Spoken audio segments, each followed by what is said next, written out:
Good afternoon, good morning, good evening, depending on your folks. This is your man, always George Page, aka the Emperor of Female Bottom Talk, coming to you live on YouTube. Well, folks, can you believe it? This is the last day, actually, the last week of June.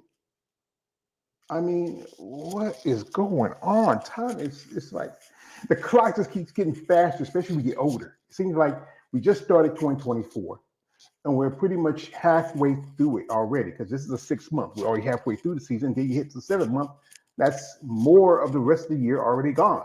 So after that, we're going to have 5 more months left of 2024 because we have July, August, September, October, November, and then you have December. So it's like I say, folks, time is going by. So anyway, folks, I want to congratulate some ladies who I've had on my channel before. We did interviews with them. Also, these are two ladies.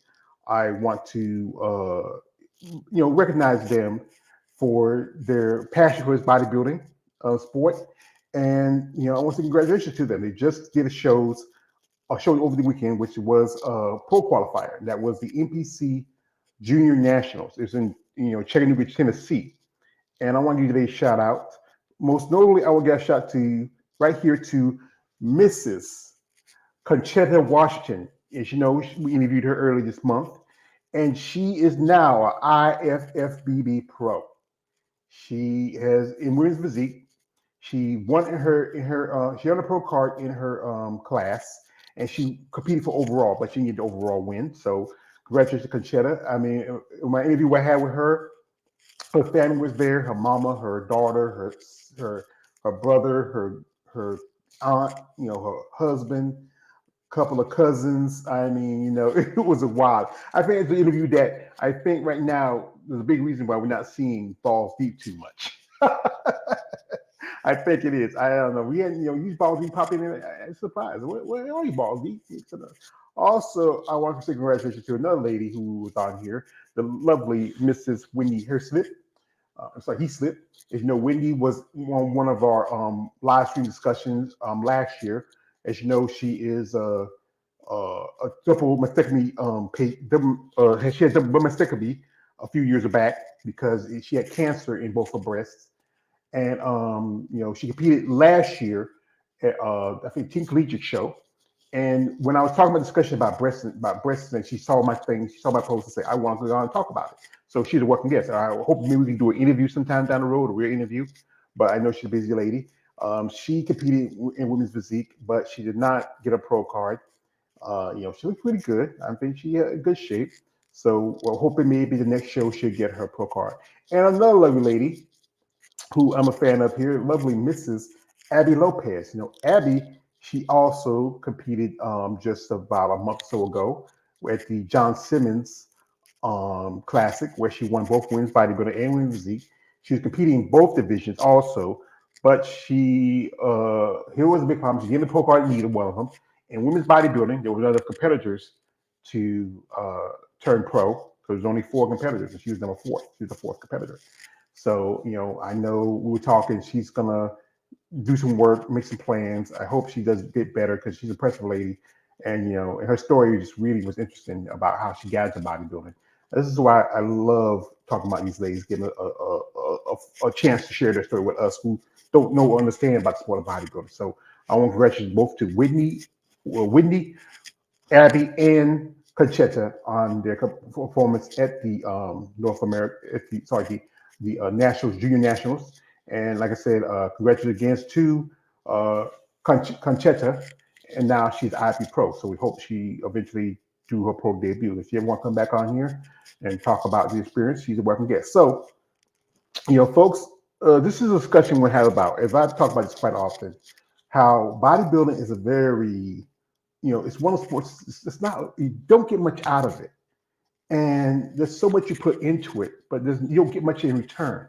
Especially one thing is I've talked about how I think a lot of bodybuilders deserve benefits, especially at the IB Pro level, because as you know, you're the ones who we come see you compete. We go to shows. So the question is, where's this money we go pay the pro card for every month, or This money goes to sanctioning fees. Where it's going to? Should it go back? I know it goes to the pockets of the executives over there at the IFBB and EPC, but should it also trickle back down to some of the competitors? To help them out. Here we got some people here. Shout out some people got here. We got here. This is my man Money J 2024. He says, yo, yo, yo. Yeah, as a partner just say yo, yo, yo. Also it says the earth is spinning on the axis more faster for some scientific reason. I don't know. I won't say that. I think it's just that when you get older, it could be that, but I think, time just fly bys, and also causing the time to move faster. Must not be that fast. And it says, oh yes, that's the interview that Ball Seat was acting like a clown.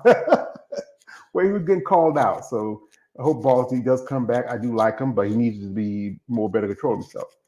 And also he wouldn't stop talking dirty and inappropriate about the lady on you interviewed with her entire family in the chat room getting on Ball Seat's ass. Yeah, that's true.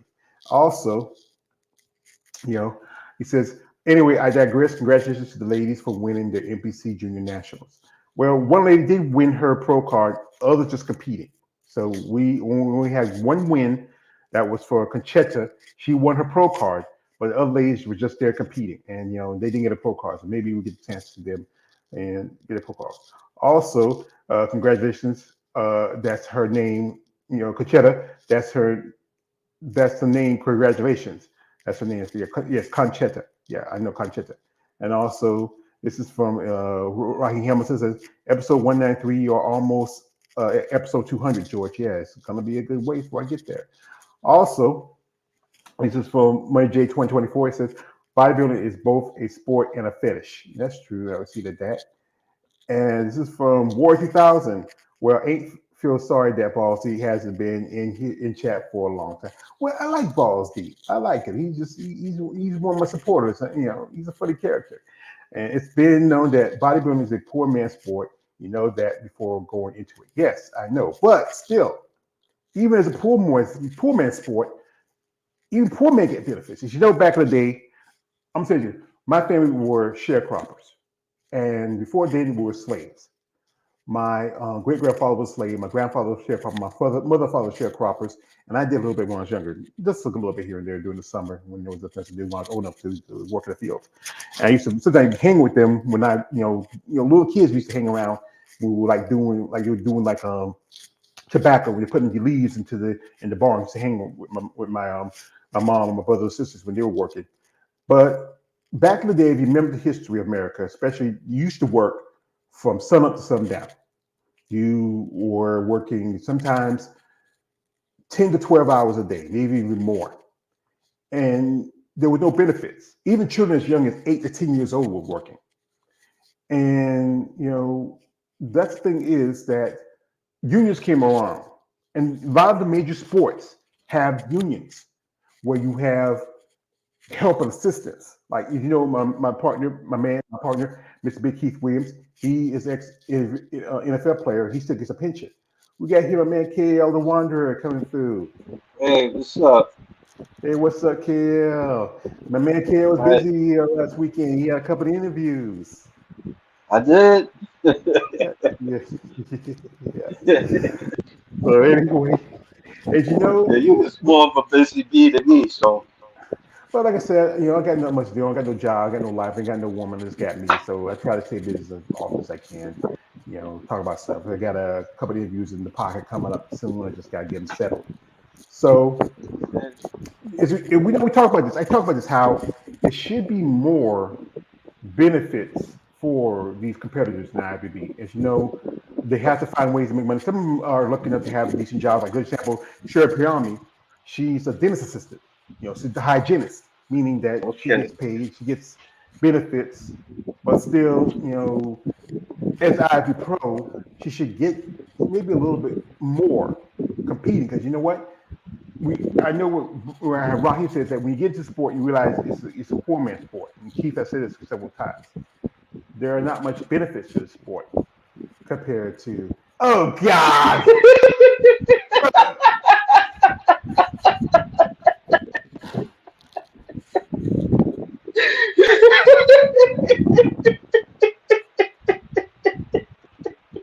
I'm gonna whoop your ass.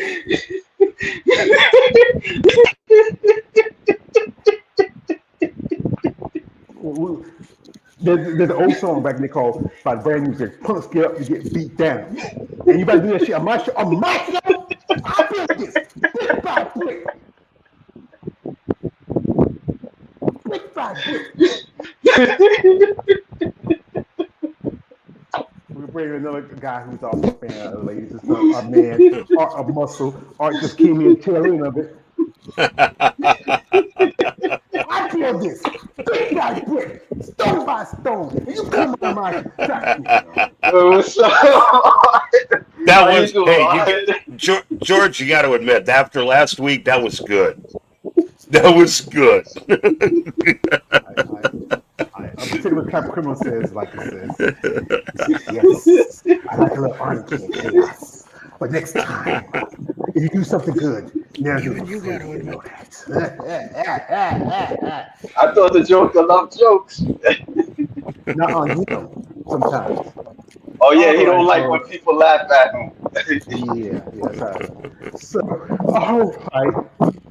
It's something we talk about this is how there is not a lot of benefits as a bodybuilder. As you know, you spend more money than you get out of it. Other than if you're lucky enough, if you like with most of the guys in the men's open division, where if you won Mr. Olympia, you get nearly almost $500,000, and you still get a good chunk of change from some shows. But I feel like this, and this is just me. I don't know if everybody share my thoughts. I think these athletes deserve just benefits. Like, okay, one example is like, as you know, as masters competitors, you have to pay to compete. Meaning, and to me that's crazy. Why you're a pro, IFBB pro? Why you have to pay to compete? And I understand because of reason why because that's the way how some competitors get their prize money. Because from the entrance fee for masters, as you saw, I posted on my social media that Ken Richardson, the widower of Amy Richardson, he's paying for the prize for he's paying for all master competitors, and the show's coming up in November. It's the Clash, and that does help shut off the cost. So if you're gonna do masters and you also do open, hey, you don't have to worry about paying the cost of being a master competitor. This guy is paying for your cost. But as you know, a lady who I become friendly with, and she's been on my show a couple of times, Andrea Sauer, she had surgery a while back. She was in an accident early this year, and she was hurt really bad, and she had some side effects from this accident. And she did a live. I missed it. I watched it later. We're going to show the live, and this is where something that really why I want to talk about this because this really touched me because I know her. She's a great lady. She would talk off and on here and there. I know she's busy, but now she's going through some hardships with this accident. She's had surgery, stuff she had to go through to get it. I mean, this is why I want people to recognize what there's so much in sport that these ladies and men suffer through, and they can use some support, especially from the IFBB. So we're gonna pull up the live. She did it. It was like last week, and we're gonna play a little bit of it, but not too much of it. So we're gonna.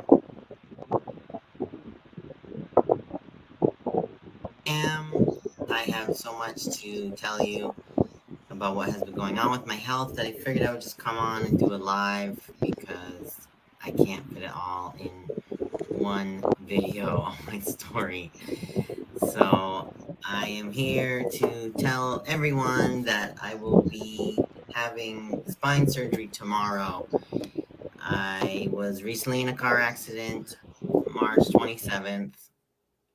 It involved a lady changing lanes without looking and pushing me off the road with my new car that I had just bought 2 weeks prior. But as she swerved into my lane without looking and pushed me out of my lane, I collided into a large metal dumpster bin because out here on trash day, they park them on a 45-degree angle. So I struck that head on. So I've been dealing with severe injuries ever since. concussion, whiplash. I've had a herniated disc for a while, but the accident made it much worse. So I've been going through a lot of stress with these medical issues I've been having due to the accident. One, which happened almost immediately after the accident, was this huge obstruction in my throat that made me unable to swallow without tilting my head up. Every time I needed to swallow, I had to literally get food down or liquids down by tilting my head back because the obstruction was so large. And about a week after that, I heard and felt it pop. And then I was in excruciating pain from my ear, and it radiated all the way down to my chest. All the urgent cares were closed at this point. I was eating my last meal when it happened, and a 99% lean ground turkey was what scratched it and popped the cyst. So I went to urgent care the very first thing next morning, and they misdiagnosed me with strep. Now, if you've ever had that test done, they have to send it out to the lab, and it takes like 3 to 4 days to get the results back. So the whole week I thought I had strep because I couldn't even swallow water. It was so painful. I couldn't even swallow water. That was April 9th. I went to urgent care. Test comes back negative, no strep. So, okay. I'm like, well, why can't I swallow? Why does my throat hurt every time I swallow? Probably the week after that, I had an MRI for my neck from the car accident. So that took like another week and a half to get results. So now here we are, like end of April.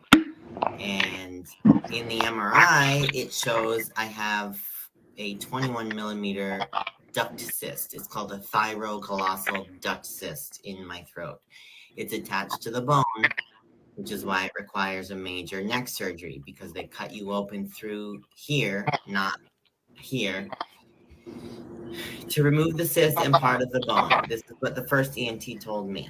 Okay, I saw this wonderful woman. She tells me it's a major neck surgery. We have to remove part of the bone as well, or else the cyst will just keep growing back. It'll continue to fill up with fluids like it did when it was wicked large, pop, get infected like it did, cause me all this pain. So obviously I want to move forward with that.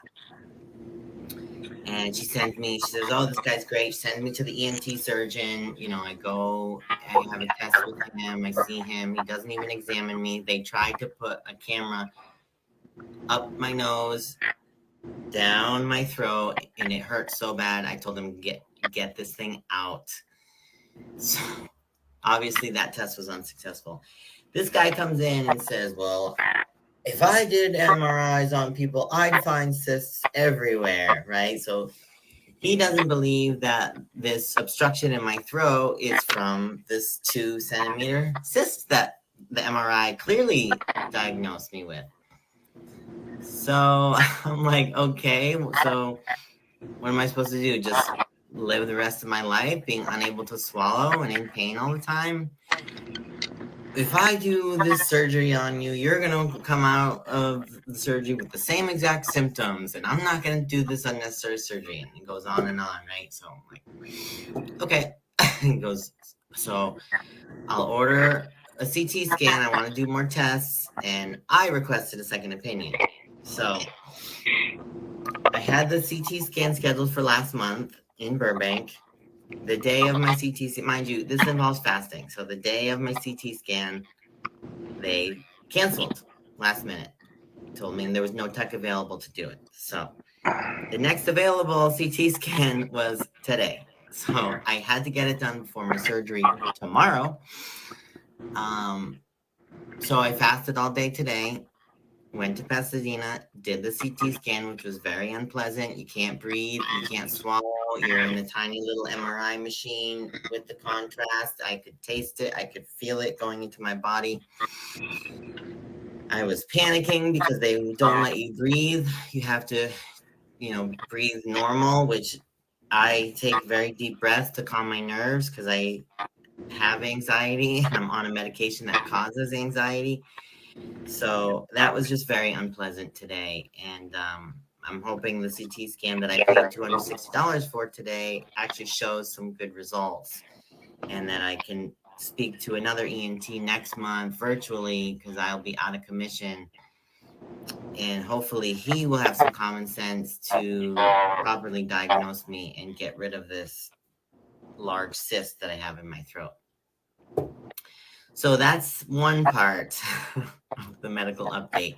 Second part is obviously, yes, I am scheduled and booked for my lumbar discectomy tomorrow, which, as I mentioned, I've always had a herniated disc.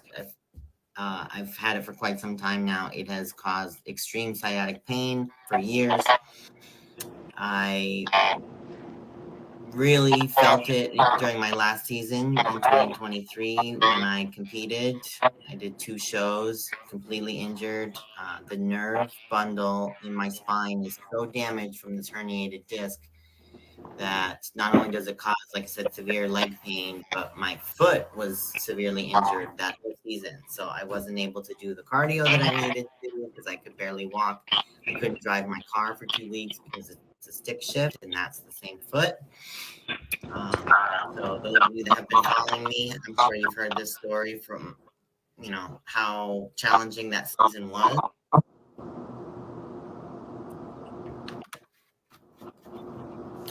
So last October, I had my first MRI on the low back.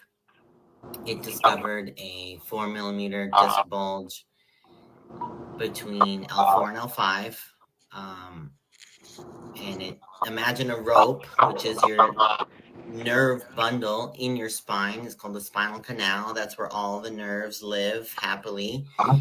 Except when there is a disc bulge, it is entering the nerve canal. And so imagine like a jagged rock rubbing against this healthy nerve bundle. It's going to keep wearing and wearing and wearing down that nerve bundle to the point where it's like half of the size it used to be. So this hernia disc has completely deteriorated my nerve bundle. The disc itself is completely degenerated, which means it's not a healthy disc. There's not much left to it. So when I met my spine surgeon last December, because I had been going to physical therapy from July until yesterday was my last day of physical therapy. So I've been going to PT for this injury for almost a year. Because the car accident made it much worse, I continued to go to physical therapy. But prior to the accident, I had already been going to physical therapy. I started last July. I met my spine surgeon in December. I saw the MRI results.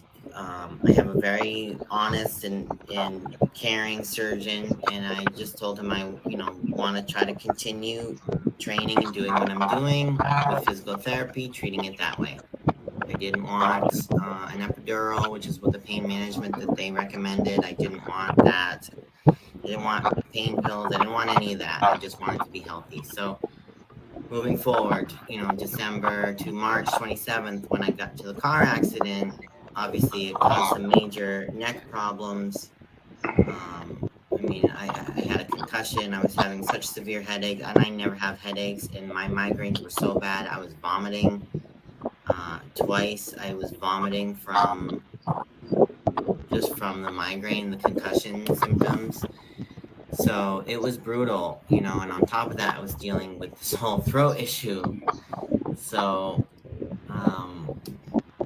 the back obviously got worse from the accident as well. So I had another MRI on my neck and my back. Like I mentioned with the neck, discovering that 2-centimeter duct cyst in my throat. So I went back to my surgeon this is probably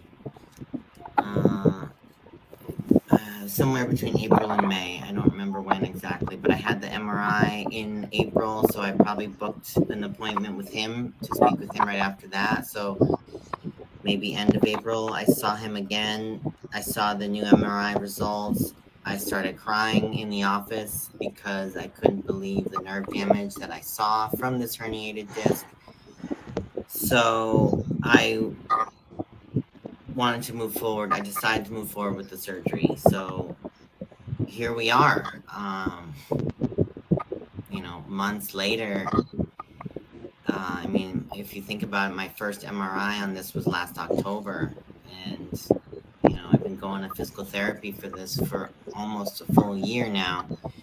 So I made the decision, even though I don't feel in my heart like it's the right decision. I just have so many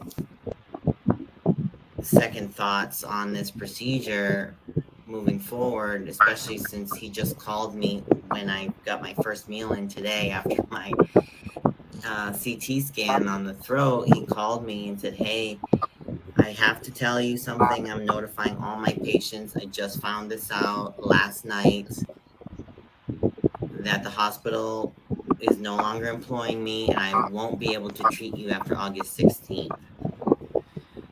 Thanks, girl." And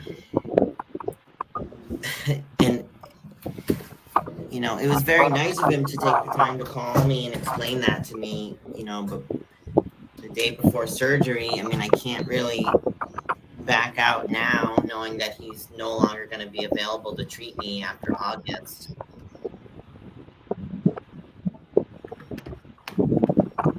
But I think the harder thing to accept was Monday when I went through all this pre-op registration nonsense. The first thing they did was ask me for payment, and I just wasn't expecting to pay that much money for the operation. I thought since my health insurance approved the surgery, I was just expecting them to cover some of it. I wasn't expecting the surgery to be free, but I wasn't expecting to pay as much as I am. And that's when I learned about how my insurance works. And for someone who's never had a big surgery or needed an operation like this, obviously I wouldn't know what my deductible is. So apparently I have a $6,300 deductible. And tomorrow, they just to use the facility, just to use the hospital. So that's not the doctor's fees. It's not a hospital stay. It has nothing to do with that. It's just to use the facility where they're operating on me. It's $4,500. So I have to pay 25% of that upfront tomorrow, which is fine. I can afford that.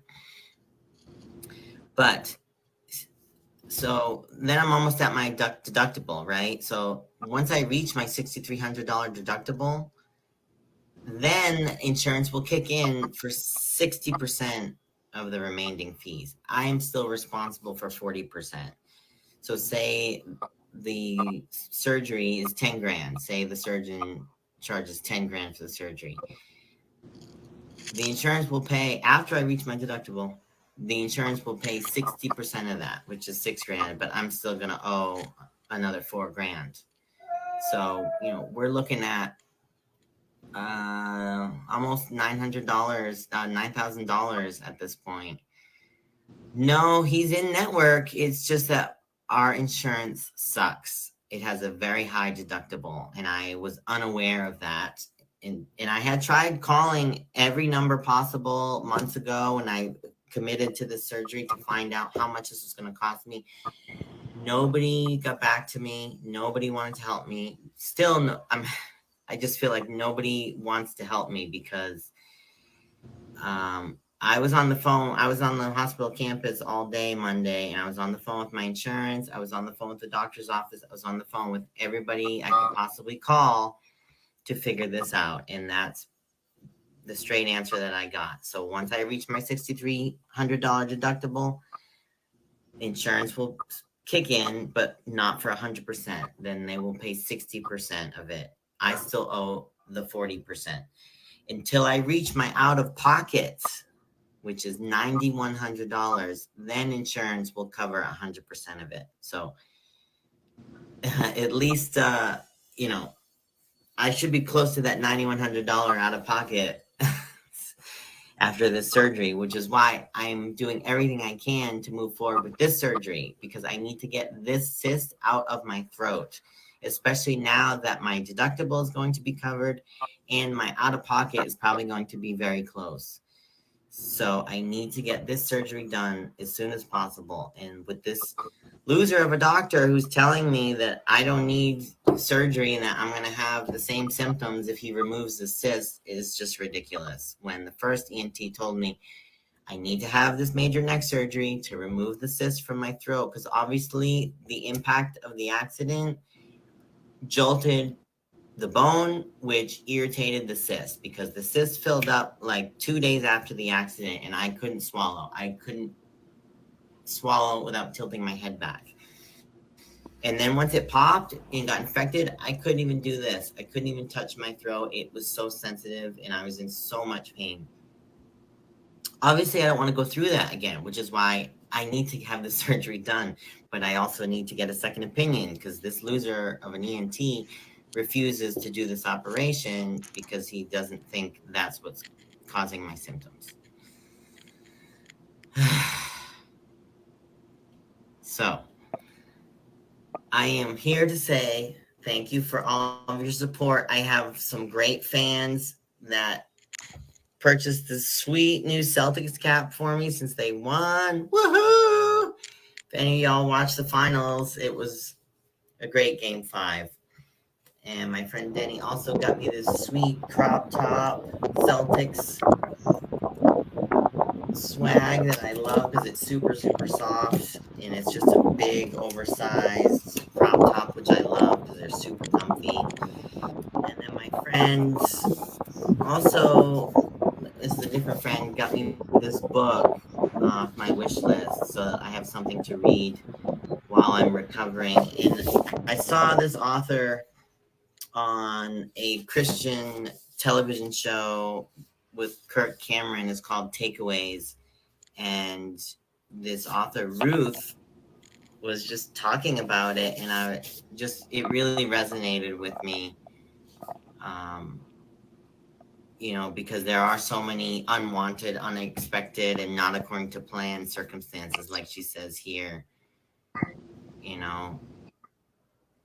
but that's life. Sometimes it doesn't go in the direction that you want it to. And so that's why I really liked this subtitle here.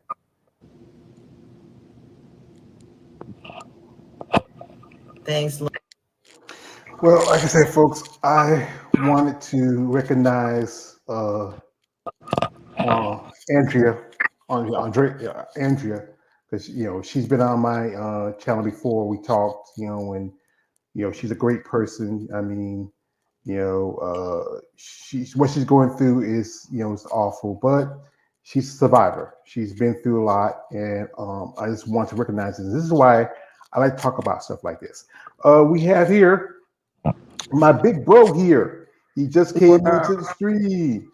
My big brother, Mr. Big Keith Williams. Look at you all cleaned up. Oh. It's getting warmer now, brother. I got the shade. I need to, look more presentable. Okay. So, Sorry, later I have to do cardio. That's all right. Cardio. But hot as hell. Yeah. So, a while back, Keith went through this stuff too. It was like a couple of years ago. He was in a bad accident, and he's gotten a lot better now. He had a little setback a while back because one time we did a live stream. He was sitting in the hospital bed. Brother, I had the same surgery that she's about to go through. I had an L4, L5 back fusion with $143,000. I actually have had the same thing. It was I have good insurance though, so I didn't pay shit. Yeah, it was just I had that same idea, that same thing actually. It was but I wish I could say it was in a bad accident. Apparently it was where I was working. I work in industrial manufacturing, and I started getting tingling in my some of the fingers of my left arm. And then I literally woke up to a herniated disc in my back. So which was a shock. Because I was like, how does this happen? And they said, actually, it happens more than you think. So it was a similar situation as to her. Mine was about 110,000. But Well, same thing with Keith is that I get fantastic insurance, but I have to pay an arm and a leg for it. But I figure, hey, it's worth it if something really serious happens, and it did. So my max out of pocket was 7 grand. But one thing I would be quick to point out is that I didn't have to pay all that up front. I mean, they were able to spread it out over 2 years because I asked them, okay, what's the lowest payment that I can make every month? That was one thing I made sure to ask them. And then once they quoted the figure, I was like, okay. So it took what? I just made the last payment on that. Um, what was it? About a month ago, and that was 2.5 years after the surgery. So one thing I would say to her is that you should be able to negotiate it in such a way that you should have a payment plan that would be somewhat that would be even though it is a big figure. I mean, my deductible was 7 grand, but you should be able to spread it out over a considerable amount of time. I mean, she should look into what's the minimum payment that she would have to make every month, because that's what I did, and I only had to pay like $135 over like a 2.5, 3 year period. So I would say that's one thing she needs to explore is what about minimum payments, because she should not have to pay that kind of a figure up front. She simply shouldn't. No. If they make her do that, that's fucking crazy. Now, where does That's she live? insane. She lives in California. Oh, well, there you go. Yeah, because like I said, I had my pacemaker surgery. That's been like 10 years ago. And I was working for Smithfield Packing, if you know who Smithfield is. You know, they do a lot of hair massage stuff like that. And I had Blue Cross Blue Shield. That's pretty good. That's pretty good insurance around here. And also I could apply for like assistance to the hospital. They can do a charity thing for me. So I think my Blue Cross Blue Shield covered just about everything. And anything else, hospital, I didn't have any payment because I think hospital provided assistance because I went to UNC, had my surgery. But like I said again, it's tough to be an athlete in the sport, especially a sport where you don't have no real benefits. We have a comment from a man, Raheem Hamilton says, bodybuilders are independent contractors. That is why they have no benefits. Yeah, that's kind of true. But the fact is, if the IFBB is charging you every year to pay a pro card, $275. I just got one yesterday. yeah, where is that money going to? Going into their pockets. Exactly. Going into the pockets of the higher ups. I mean, two observations I guess I would make as far as the question of insurance. First of all, what company are you going to be able to get? Because if the company is going to be coming, they're going to be asking, okay, who is this for? Bodybuilders. What's the first thing that's going to go to the mind to somebody in medical insurance when they hear a bodybuilder? Yep. Steroids, high risk. Bingo. And as a result, a lot of insurance companies, they're not going to fork out the money for someone who's going to be getting injured that way for that reason. I mean, it's a good idea, but I mean, unfortunately, the practical reality is that if they find out about that, it's like they'll turn it down flat. Also, if they did in fact find an insurance company that would, high. it'd be incredibly high. At the same time, this wouldn't be free of charge to the competitors. They'll charge them for it just like they would just like anybody else. I mean, right now, I'm paying $100 a week out of my paycheck for my insurance. I'm able to deal with that because I get paid pretty well for where I live. But still, I mean, it costs an arm and a leg just to have the insurance. Well, I mean, who was it? Tina played in the lingerie football league, and they asked me to come on and coach one of the teams in Minnesota. And the way it works, from what I understand, because that shit is brutal, is that they have secondary insurance, but you use your insurance first, and then whatever your insurance doesn't cover, they cover. So that's how they got around that. But I was just like, really? You guys have to use your own insurance before they would kick in their insurance? Basically, and if you ever watched it and go on YouTube, watch the lingerie football league. That shit is, they wear hockey helmets, hockey shoulder pads, and booty shorts and sports bras. And this tackle football is real shit. It's crazy. And they hit hard. They hit hard. Yeah. I've seen the game like that. It You know, wouldn't be football. like I said, I've seen the lingerie football league. I've seen some stuff on it. Those girls go wild. I mean, Yeah. one girl tackled a girl and she just shake her booty on her head. I mean, they just go Yeah. Yeah, I wild. gotta see that.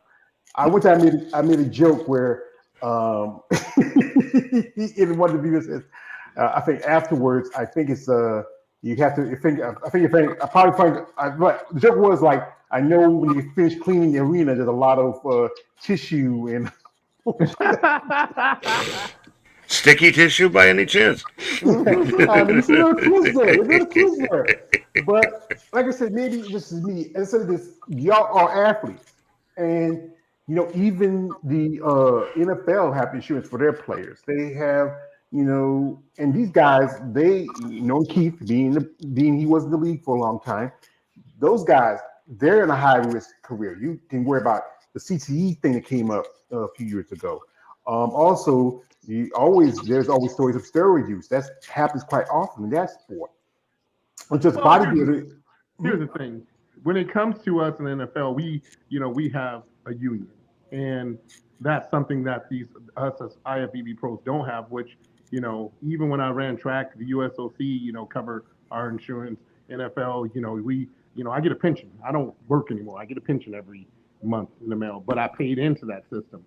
If the IFBB did something like that, where if you wanted to get an insurance policy, I'm sure there's a company out there that would work with them in order, because again, this is a international worldwide sport with hundreds and thousands of athletes, you know. And yeah, it is high risk. Football's high risk. Hockey's high risk.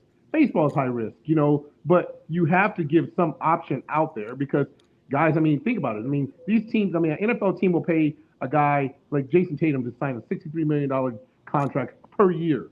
But guess what? Next year he can go out and blow out his knee, but they still got to pay him that money. So there's risk. Lloyd's in London is my insurance policy, who I carry my insurance under. So if I ever got hurt, they would cover, like if it was a career-ending deal, they would cover my insurance. There's ways that the IFBB can go about doing this. They just don't. And again, that's like we talked about last week with this clothing thing. Here's the thing that's funny. I purchased an IFBB Pro card. You know what that IFBB, like in my NFLPA card, it's a nice card, titanium card. My IFBB card is a piece of paper that I have to fucking take to Kinko's and get laminated so I don't ruin it. That's sad, you know. But seriously, you're like, come on now, you can't do better than that. For $275, you get a piece of paper. That you got to take and get laminated if you really want to laminate it. And then on top of that, what are what are the perks of being an IFBB pro besides being the only perk that's different from being an amateur to a pro that people don't understand is we don't pay an entry fee to do shows.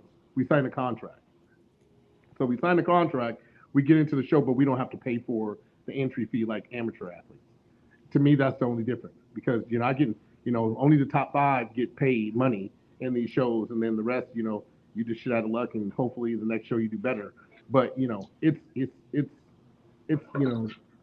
it more could be done, but it hasn't been done because again, until and even when I played arena football, we unionized, and then we got insurance, and then we got pensions, and then we got different things and different incentives. They protected players from when they were getting drug tested, how they have to give you 48 hours. They couldn't just come in and pop in and drug test you, all kinds of shit. Until athletes of the IFBB unionize and get together and says, okay, we need to look out for one another, and the IFBB needs to look out because it's high risk. And it's high risk because we have to be high risk because of what the expectations are in this sport. If the expectations weren't so high, when you look at Tyler Mannion, if you go to the page where he's critiquing these athletes and saying this guy's condition can be a little bit better, and you guys are looking at, and I'm looking at, I'm like, what the fuck? And then you wonder why guys are dying, and guys are getting hurt, and guys are getting injured because we have to push ourselves to the limit in order to bring this certain look, in order to win, in order to make money. That's just the way it is. Now, is it a choice? Yes, it's a choice for me to I mean, after and I actually retired and just unretired because I retired before my car accident, but I felt like I had more in the tank, so I've unretired. But I've had unbelievable physical therapists and unbelievable doctors, and I have a hell of an insurance policy with the NFL to get the best doctors, but I paid in for that shit. It should be a way that the IFBB Pro League should be able to, these athletes who want insurance, they should be able to, with Dr. Priss being on board as a judge and all this other stuff, should warrant some way to be able to find some kind of insurance, whether it's your main insurance or secondary insurance for these athletes to have something, but they don't. You know? Here's a big question: does the IFBB Pro League regard you as an employee or as a contractor?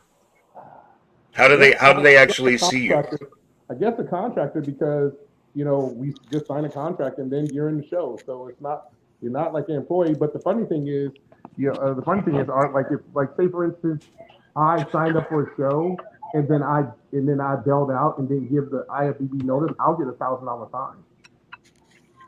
fine. Well, I think what that's right there is one of the problems, is that unless you become an employee rather than a contractor, from what I understand, pro wrestling is in the exact same boat, because they're regarded by the wrestling promotions as independent contractors. Really? And therefore, as a result of that, it's the same situation with them. And talk about high risk.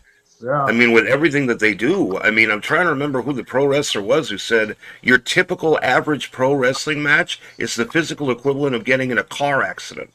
Wow. I believe that was Mick Foley, aka Mankind. And who would know better than him?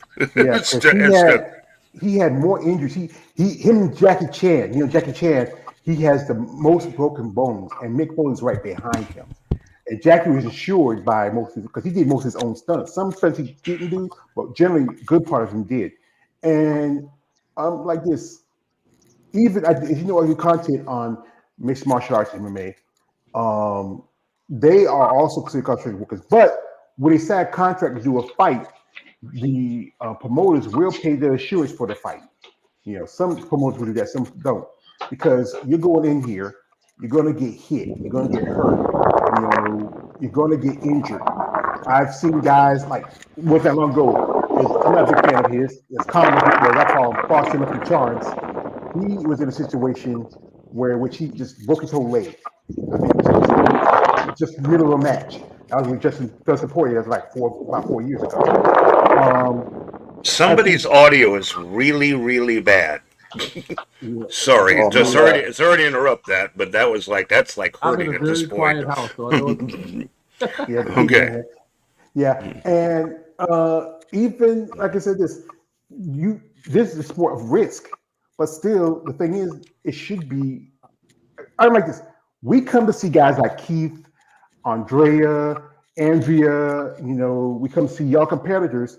So no one comes to see the Manions, no one comes to see the St. Williamson, the judges, anybody like that. We come to see y'all, and they shouldn't be investing into their athletes. If you got to pay $1,000, you drop out of a show without. I remember somebody told me they had to drop out of the show because of medical reasons. As long as the medical reason they get, yes, it's cool. Yeah, you got to pay $1,000 fine because hey, I can't make it, or something happened, or yada yada, or with that situation was last year we had a lot of competitors drop out of Olympia because of visa issues. Yeah, we have comments here. This is from my man Money J says Andrea Sauer, prayers time for her to recover. Also, this is from a man Warrior says Andrea, get well soon, Andrea. Thank you. Also, this is from a man Raheem Hamilton says Mankind took it to the extreme. You can't quote him, but I think he said it. And also, this says, what's that sound? That was KL earlier. And, that's my fan. Yeah. And also, this is from Money J. It says, someone driving with their window down. That's all right. So he's his fan. That's all right. It's hot up there in New York. You get hot up there, But here's the thing is, there is some companies, like, as you mentioned, Lloyd's of London. I've heard that. I think Tina Turner insured her legs. Yes. With that company. And I think J-Lo insured her booty too. Yep. Mm-hmm. Yeah. That's a big time company. I don't know, would they ever do sports? I know they do some athletes, but I don't know we do bodybuilding. I mean, a lot of athletes do it. A lot of athletes have Lloyd's of London insurance. Because at the end of the day, guys, it's just, playing in NFL is no different. There's risk, there's concussions, there's blown out. It's all kinds of stuff. I mean, it's like, everybody wants to sit there and say the comparison to a wrestler. I mean, can you imagine, us football players are bigger, stronger, and faster every year. And we are, I mean, and that's why the NFL is taking measures with new helmets and technology and things like that. But because again, youth, the reason why they start doing that, because the appeal to the football world, like youth football, which if you don't have youth football, you don't have high school football, you don't have college football, and these kids stop playing the sport, it kills the sport. So that's why the NFL said, we need to come out with flag football. We need to come out with something different. And then on top of that, they start making these new helmets and the technology. It's the same thing right now with the NFL doing all these testing with the grass because players are complaining about this new artificial turf versus grass, fresh grass. So they're doing their due diligence because they know that they have an audience and athletes to make happy. And if you're not making the athletes happy, here's a prime example. The Kansas City Chiefs have won 3 Super Bowls in a row.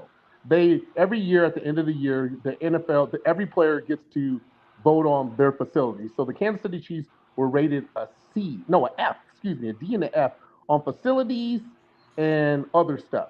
So guess what they're doing? They are now changed. Now the Hunt family is like, shit, our players are not happy. We got to make them happy. We can't win more Super Bowls without them. So we have to upgrade because one of the guys said, well, we got new chairs and we got something else. But compared to other facilities in the country, and I think they're about to get a new stadium, you have to go with the change of the tide of sports in general. So when we're talking about the IFBB, they got to go. If you're the biggest fitness sport in the world, you have to look and sit there, and I said this last week, why is the NFL so successful? Why is the NBA so successful? Now they're talking about the NBA contracts are going to be the biggest they ever been because they get a new TV contract. You know why? Because they understand when they played that play-in tournament beginning of the season for NBA teams to win a championship, they understood to get a bigger audience to do things, they had to do things different. The problem that I have with the IFBB and being an athlete is they're just so complacent about things. They're just stuck in the era which they don't want to change. Right, exactly. Change is not fucking bringing apparel line. Weeder had a vision. And I'm sure if he was alive, he would be highly disappointed in the way the sport is going. Because his vision from when he started this thing till now is kind of the same, to be honest. The only thing that's really changed is the money. So it's one of those things where I don't, I'm not knocking Tyler and I'm not knocking Jim, but you have to have a bigger vision. You have to sit there and say, with as many athletes that compete in this sport, and I don't know how many there is, but it's a lot that compete in this sport internationally, bottom at the end of the day, like soccer and things like that. How do we make this more attractive for the audience and for athletes to continue to want to do this? Because there is risk. And again, it is my choice to do what I do. But at the end of the day, I protect myself other ways because I know damn well the IFBB ain't going to protect me from anything. So at the end of the day, the IFBB has to look at it and says, okay, we can look into this, but I just don't think that they really, offense, no, I really just don't think that they care. Because again, when Tyler Mannion comes out and says, oh, well, we're coming out with a clothing line for IFBB pros, and that will increase money for shows. Do we really think that's true? No. Is that really going to come to fruition? Not at all. Because at the end of the day, again, like George said earlier, when these people are coming, here's the reason why you get fined $1,000. Because guess what? If your best athlete is saying he's going to do the show and drops out for whatever reason, and they fine him $1,000 because they're selling tickets off of our names. Because without us, there's no show. No matter who you are, somebody's coming to see you. Somebody's coming to cheer for you, whatever the case may be.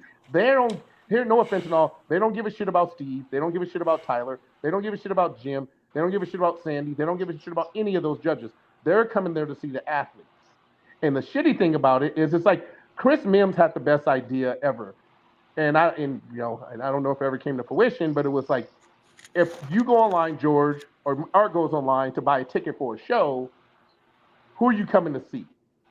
So you're going to see Andrea Shaw. So You click on Andrea Shaw, I'm coming to see Andrea Shaw, or Keith Williams, or whoever. He was thinking maybe that these athletes could get a percentage of that ticket sale.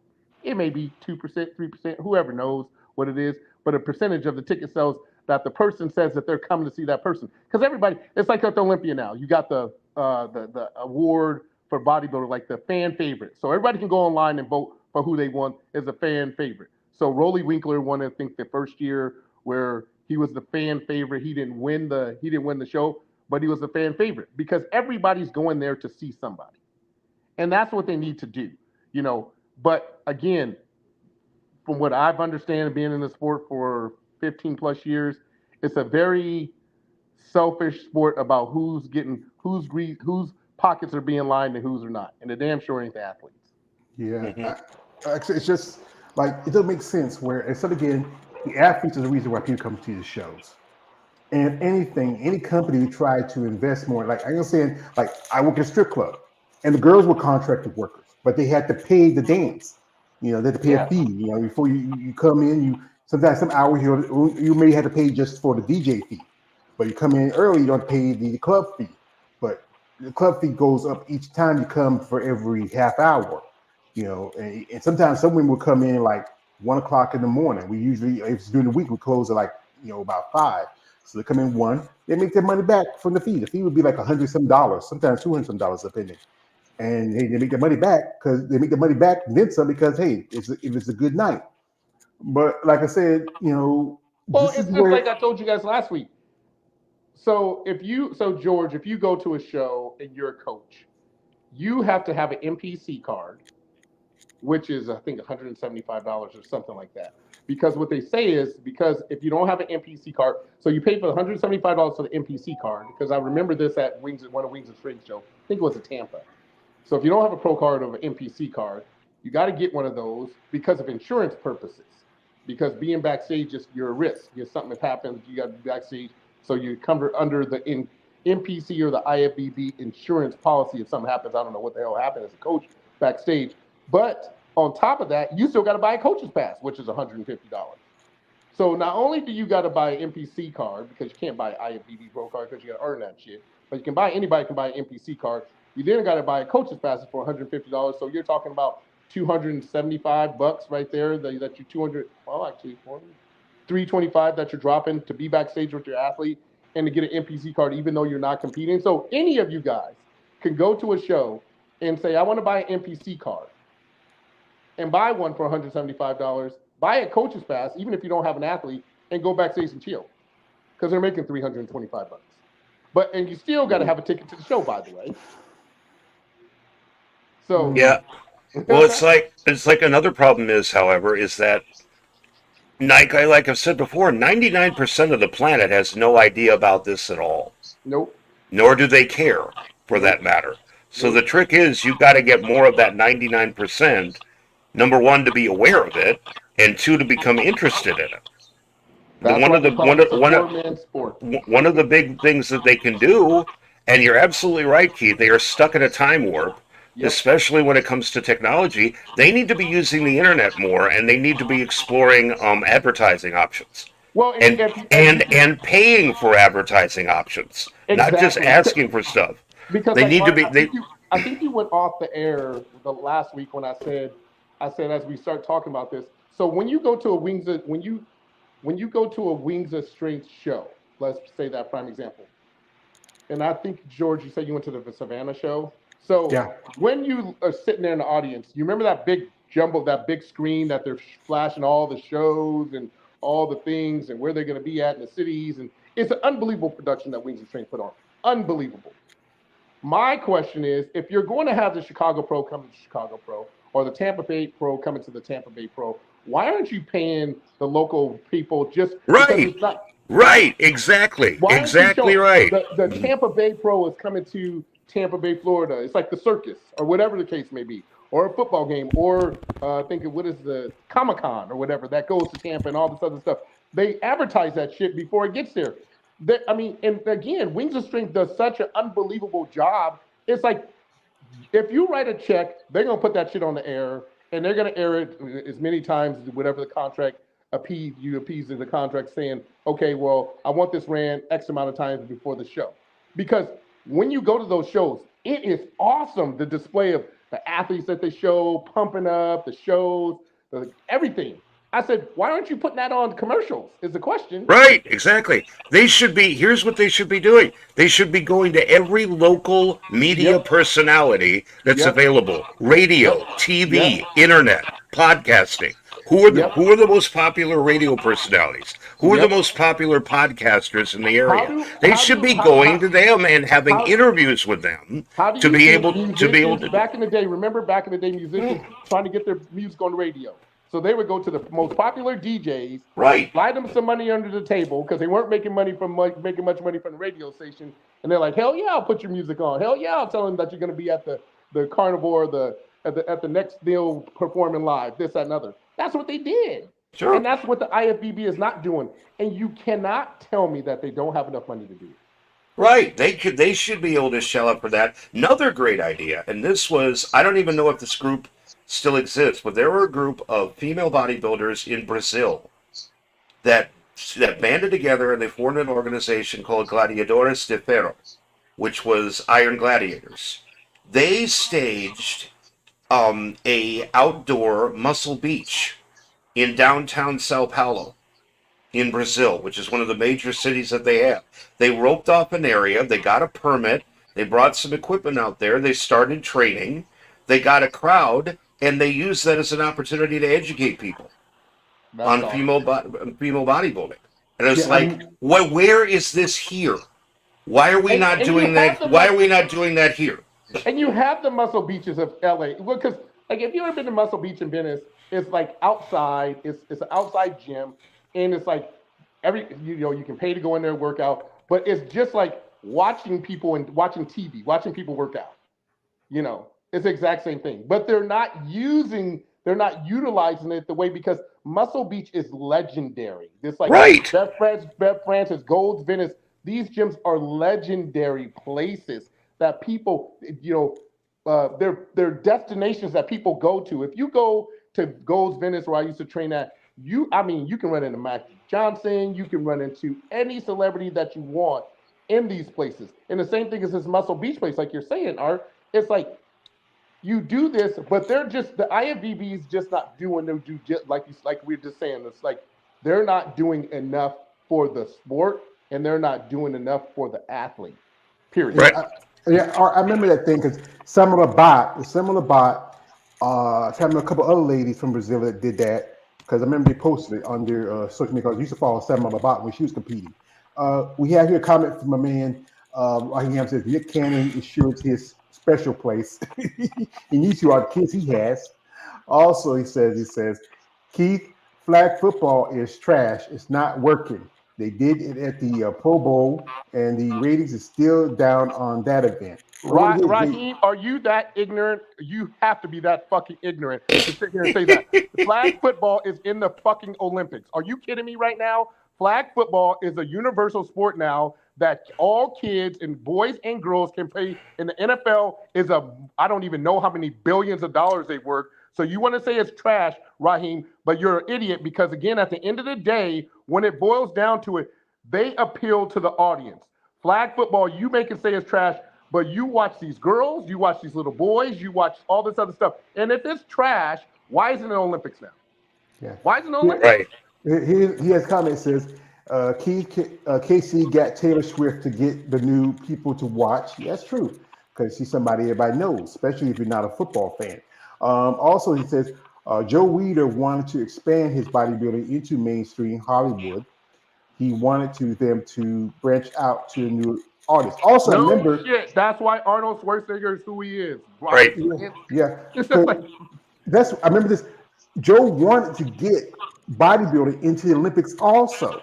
Yes. And he was talking with people, but it didn't happen. That was like early 2000s. Could it go now? I don't know. If you're getting it cannot go now, because George, I have to just to take my inhaler. The USOC, when I won my first USA Track and Field Championship in Atlanta, Georgia, in 1996, because I was one of the bigger sprinters. Do you understand? I couldn't even say hi to my mama or my grandma because they snatched my ass up and drug tested me right away. Because the USOC does not fuck around when it comes to drug tests. The girl who's the number one sprinter in the world last year failed a marijuana test and missed out on the games last year. Now she's back. She's killing everybody this year. But because she failed a drug test, Ben Johnson fucked that up for everybody in 98, 88.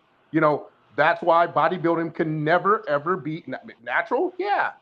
What the guys that we watch, the guys and girls that we want to see, never, ever, ever, because there's the USOC who does the drug testing, so that'll never, ever, ever, ever, ever, ever, ever happen because of the drugs aspect of it. Because it's just like ESPN. ESPN distanced themselves from the IFBB because of the drug issue, as Art has mentioned several times on this show. Yeah, and it's just my idea for this is that, and I've had this ever since I saw Gladiadores de Faro. It's like take the shows, the biggest shows that they have, the ones that have the most divisions, both men's and women's. Because, I mean, some pro shows, you just have bikini. Or some pro shows, you just got bikini and wellness. The ones that have all of the divisions, the big ones out of the year, and then do something like an outdoor Muscle Beach at those shows in the cities where they're there. Talk to the city government. Get a permit. Talk to local gyms. See if they'll lend you some of their equipment to be able to truck it out there, have people training out there, and again, call all the local media celebrities, radio, TV, podcasting. Invite them to come to this so that they can get this information out there. Because But they don't. It's a niche thing. It's a niche thing. And like Art's saying, if you get it out there that way, then it doesn't. But it's not mainstream yet. Because most people, when I say I'm a pro bodybuilder, they're like, huh? What is that? They confuse it with powerlifting. I said, and you know what I have to say? Arnold Schwarzenegger. Yeah, but see, the reason I would do that is because I also remember when the Gladiadores de Faro were doing it, one of them had a microphone and she was talking to people. Use this as an educational opportunity.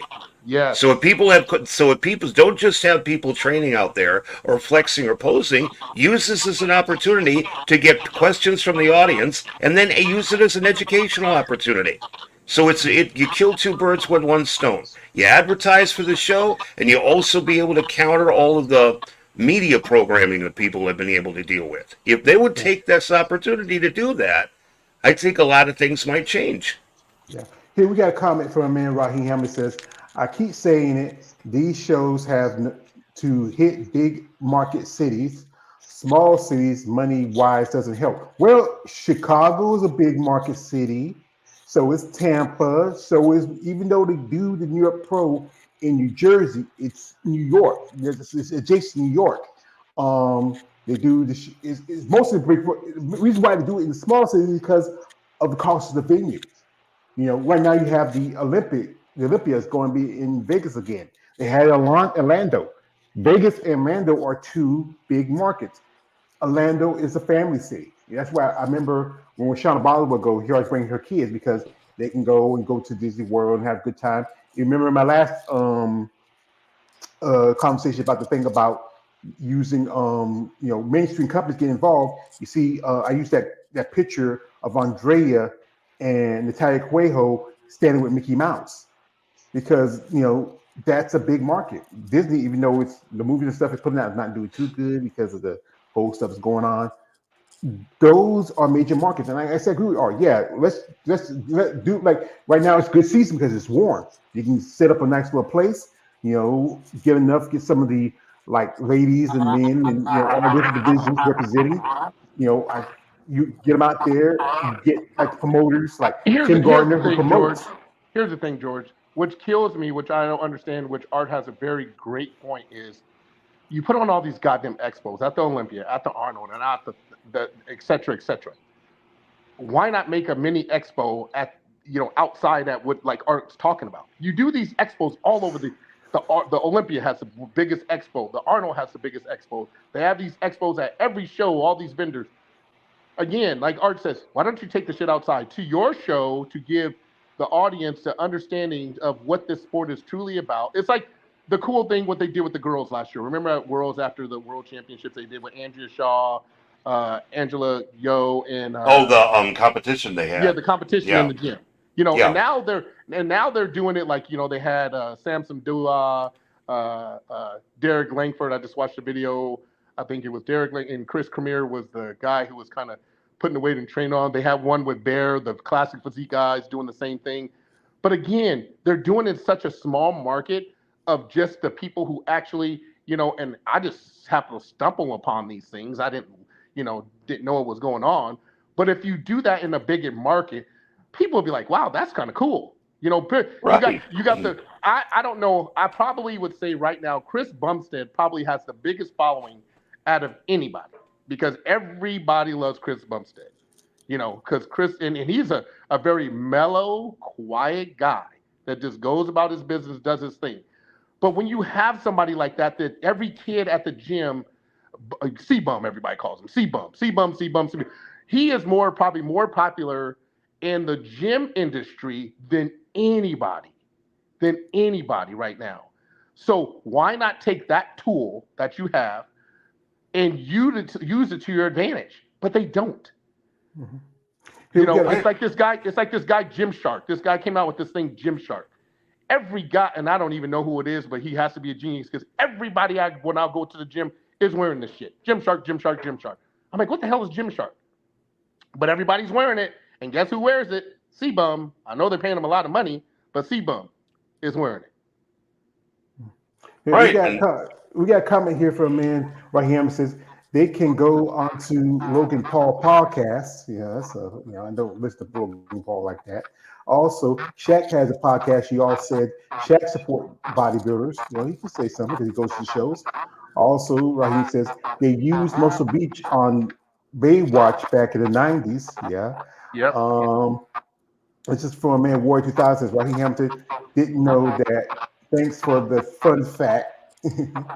Also, this is from Raheem says, Keith, what I mean is flag football is catching on my back on saying it's trash. I mean to harm. I mean no harm. No harm. Yeah, he meant no harm. Also, Joe Weider and Big Weider were both, great marketers of bodybuilding. They used any method to bring attention to the sport. That's true. Here's the thing, they were smart. Also, we have your man X23 says salute George Page and the brothers on the panel. Yes, thank you. Also, we have one person we haven't seen for a while. Balls deep, he says, what up? Yay, what's up? Here's the thing. Weider had a vision, and he was and I can't remember the guy who was his competition because there was a guy who was putting on the shows before Weider because they were in competition with each other. But was that IFBB Europe? God, I can't remember. They did the movie on him. He was in the movie. It was his biggest competition. But Weider went so far. Remember, Silvio was the first black athlete, and he hated it because he was like, and that's when he was some racial things being said. But Weider didn't care. Weider's like, this guy is the future of bodybuilding, so we need to put him out there. And again, Weider didn't care because his vision with weights and gyms and the way he wanted shows ran, and this one, his vision was far different than what we're seeing now. And it's kind of like they have just got complacent with their vision versus where their vision should be now, in my opinion. Right. There's usually that person that shows up for whatever reason becomes the lightning rod. They become the one that gets people interested. In MMA, that was Ronda Rousey. Mm-hmm. I mean, she single-handedly brought women's MMA to prominence. Why? Because Dana White, he finally relented on his policy of no women in the MMA. He saw this girl, she saw how popular she was, said, hey, maybe this will be the thing that causes it to go off. And it did. Same thing with Caitlin Clark in the WNBA. I mean, she's the lightning rod for that. She by herself is getting more people interested in the WNBA. I think it's completely crazy that she's now they're not going to put her on the U.S. Olympic team. I think that's outright crazy for them to do that. Everybody say that. A lot of people. Yeah. Yeah. So, remember, did you see Stephen A. Smith? How he absolutely went off on that. Yeah, he He skimmed on went that girl. crazy about it. But now they're And now he he's was, on the and team. he's right about everything he said. Yeah, she's on the team now because Brittany Griner had to drop out for some I think because her testosterone levels were too high because she's trying to change, so she had to drop off the Olympic team, and I think they put Caitlin Clark on the team because of that reason or Oh, something like good. that. But it's the same thing like you were talking about, Keith, is that the rationale of people in the WNBA was like, oh well, we got to it shouldn't be just about one person. It should be about everybody and yada yada yada. But Stephen A. Smith was right. He said this is a business. Yes. You need to have somebody who's going to be at the forefront. If this is the lightning rod that is getting people interested, put them front and center as much as you can. Here's the thing: and they didn't. And I say this, if you go from having 4,000 people in your audience, in your stands, to 7,000, are you serious? To 17, excuse me, 4,000 to 17,000 people in your stands. And Right. your stadiums are all sold out because of one girl. I don't give a shit. What do you have to do? There's, like Stephen A. Smith says, there's some reason, and the reason why some people should just be there and some people shouldn't. Yeah. Yeah. We have here a comment from a man. This is from Warrior 2000. Sorry, Money J 2024. Too many jealous catty girls in the WA. Yeah, it's pretty much can be catty. Also, this is from Raheem. Whoever's running these bodybuilding shows are running into the ground. Triple H with WE 50%, 50-50 bookings. Wait. Where is Raheem getting that from? I don't know. With it, we just had WrestleMania. We just had WrestleMania 40, record-setting audience, both live and online. Who is the head of who's the WWE now? Triple H. Yep. He knows exactly what he's doing. So I don't know where he's getting the idea. I don't know where he was getting that idea from. One thing, what big attention was is I follow this is my one of my favorite female wrestlers is Jordan Grace. She's over at TNA. TNA used to be for a long time, wasn't a serious competitor to WWE, but it was one of those organizations that when after WCW folded, a lot of competitors went over. Sting was over there for a good minute. And he's bringing over some of these wrestlers from that other organization, which used to be competition. They're crossing over. Jordan was at the Battle Royal that year. She hugged it out with Naomi because they were wrestling not that long ago for the title back in TNA, back in Impact before she went to TNA. This guy named Joe Hendrick. I believe in Joe Hendrick. He was wrestling at one point in AEW. He started out also wrestling in ROH. Now he's crossing over into WWE, into NXT. He'll get comments here. This is from Money J. He says female players fouling Caitlin Clark and then playing the victim during the press conference interviews make my blood boil. Thank you, brother. I don't get mad about that. Also, he says, I need to head on to, so I see you guys. Thank you, Money J coming through. Also, this is from, Raheem. He's always, Kate Clark is on the Olympic team. Man, those ladies are going to get you mad. Well, let him get upset. Yeah, let him get upset. If she's somebody who's bringing attention to a sport, and not only change, she's bringing more money because there's already talking about how these girls are not getting paid enough money. So here's the problem. It's like, you remember this conversation. Stephen A. Smith says, then Brittany Griner doesn't have to go to Russia and play basketball because she can make enough money in the United States that she doesn't have to go to Russia and play basketball. She can stay at home and play basketball so she's trying to make more money for these girls. So I don't understand.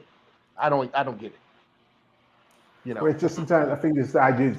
It's the idea of the great white hope thing, the mentality. Here comes this little white girl from school, and she's coming in here, and a lot of these ladies who've been playing for years saying, "Hey, why we need her?" We got other people coming in. It's just how it is sometimes. Well, guess what? The television views went up when her and the Reese thing went down. Everything went up when Caitlin Clark. Even Staley, the coach from South Carolina, goes when they won the national championship. She thanked Caitlin Clark for bringing so much attention to it. It's not just Caitlin Clark. It's a unified thing. But when you have somebody who's doing things that are phenomenal and that captivates audiences, is what she did. Why not use it to your advantage? You know, It's that's it's why I the said that's why I said the Chris Bumstead thing. I'm like, Chris Bumstead is huge in the fitness community. If you mention him to any person that walks in, excuse me, any person that walks into the gym, they probably know who the hell he is. Now you can say Derek Langford, the Mr. Olympia, and nobody will know who he is. Andrew Shaw probably not know who he is. But you used to mention C-Bum, everybody knows who C-Bum is. and That's that's it. it's they call this in acting, and they call this in such the it factor. Exactly. And the thing is, the thing that's so maddening about the it factor is that it's uncontrollable. Yes. For it's like they really don't know why this happens. It's like you put two equally talented, equally experienced people up front and in the press. For whatever reason, one of them is going to get more attraction than the other. Exactly. One of them is going to become more popular than the other, and there's no rhyme or reason to it. It's the it factor, and that's Well, why they just simply call it. So if that person's got the it factor, I yeah. mean that's what all the other women, if they're going to be catty about this, they need to wake up and realize this. It's not the WNBA's fault. It's the people, because the people have the it factor. When She's you got got the, when you she's got got the it factor. when you got Charles Barkley, you got LeBron James, you got Stephen A. Smith, you got all these people sitting here talking about Caitlin Clark, and these guys are legendary people. You may want to wake up and pay attention and be like, okay, Right. maybe they got a point. You know, it's not, again, at the end of the day, she's not reaping all the benefits. We are reaping the benefits from this person. Same thing with like this. Like we talk about Bumstead, you talk about Langford, you talk about Cindy Gidlin, Andrea Shaw, all these men and women compete who are popular in the sport, who can probably bring attention to the sport and maybe bringing more. And we talk about maybe bringing more mainstream interest in it, but in the end of the day, they have to come together. So you know what? Aren't we worth the benefits and stuff we deserve? I mean, like I said Yes. again, if you have a show, okay, you have the Rise of Phoenix coming up in about a couple more months. You know, Andrea is a champion in that show. She's been running champion for the past 4 years. 4 years.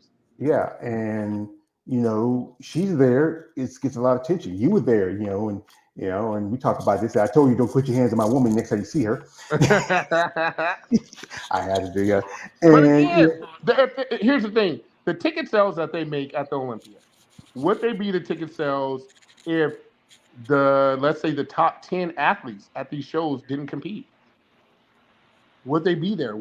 It's not just about Andrea Shaw. It's just not about Derek. It's just not about C-Bum. It's just not about Sid Gilliam. Because I'd be interesting to say, if I went up to the gym tomorrow and says, do you know who Sid Gilliam? Probably people would say no. If I said Dankford, they'd probably say no. If I say Andrea Shaw, they'd probably say no. If I say Sarah, they'd probably say no. But the one person they are going to know is C-Bum. So you put him out front and center, and you bring all these athletes, and contract wise, you sit there and say, here's a prime example. God, what is the guy's name for the Clippers? They said, he would be more advertising. He was with the Spurs forever, but he'd be more advertising if he talked, but he doesn't talk. He just plays basketball. And you just can't play basketball these days. You got to do more than just that. So when you sit here with the IFBB saying, okay, when you win the Olympia title, this is what you're going. So they win the Olympia title, they win their money, and then they do what?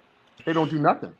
They go back to their lives, they go train, they do, they got their clients or whatever case may be. But somehow the IFBB says, we got to make this more appealing. We can make this even bigger than it is. So we're going to put you guys on the contract who place, let's say, top 5.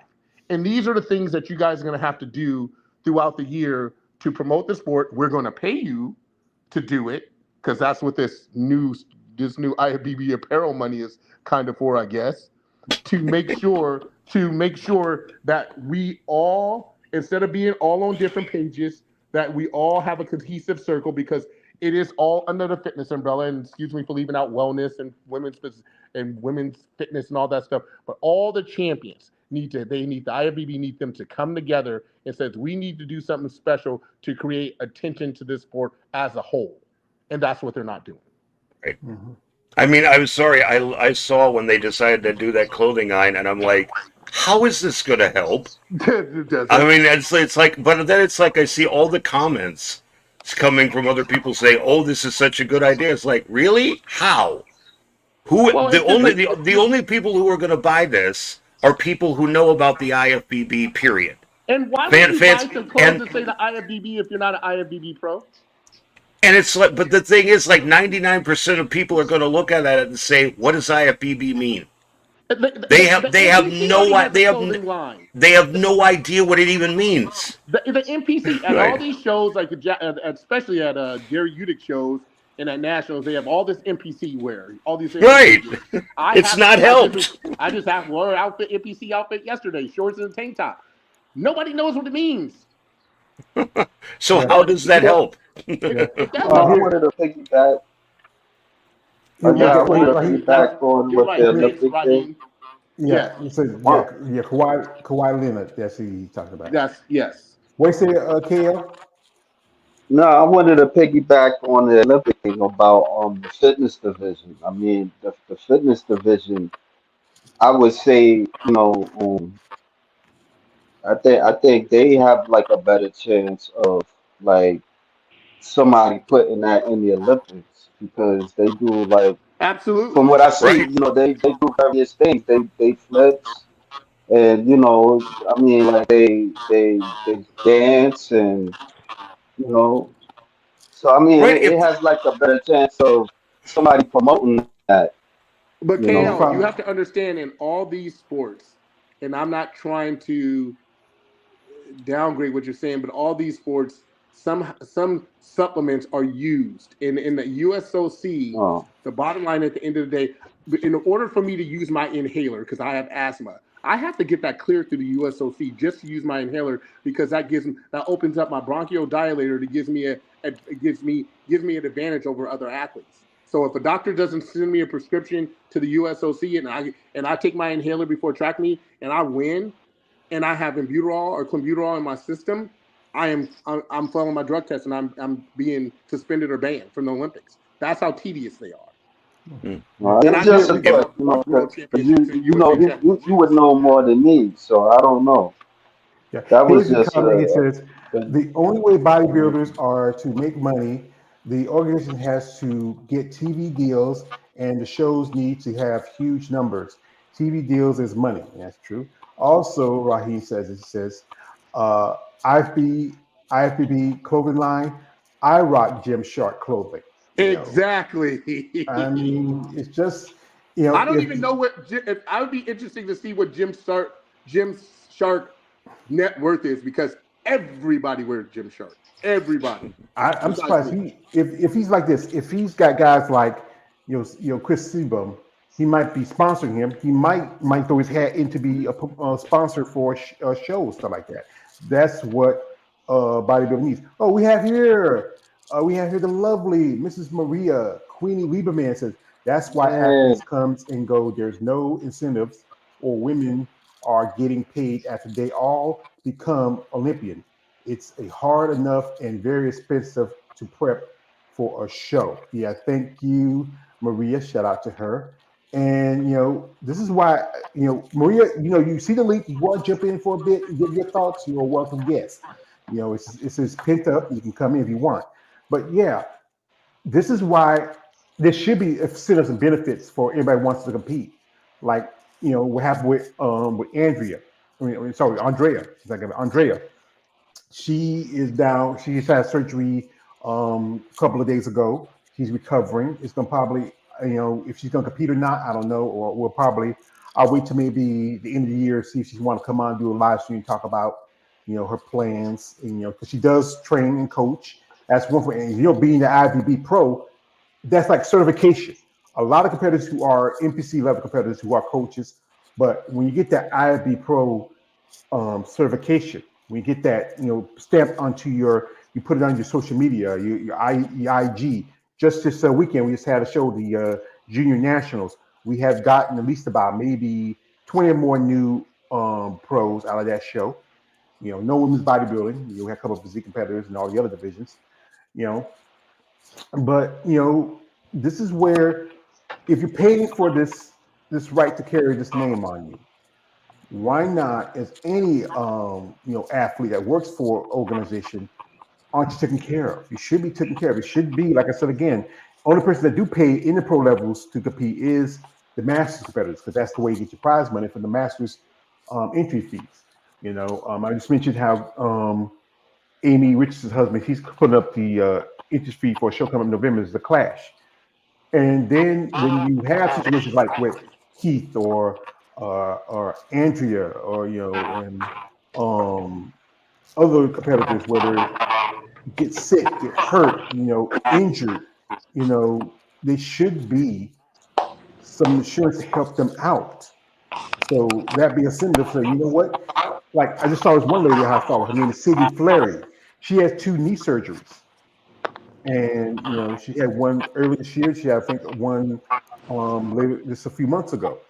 And if you had knee surgery, it takes a while for you to recover. You have to do a lot of, like, I'm thinking about getting knee surgery on my right knee because it's nearly bone on bone. I mean, I know my old pieces. I'm at the time he's talking about it, I was like 48.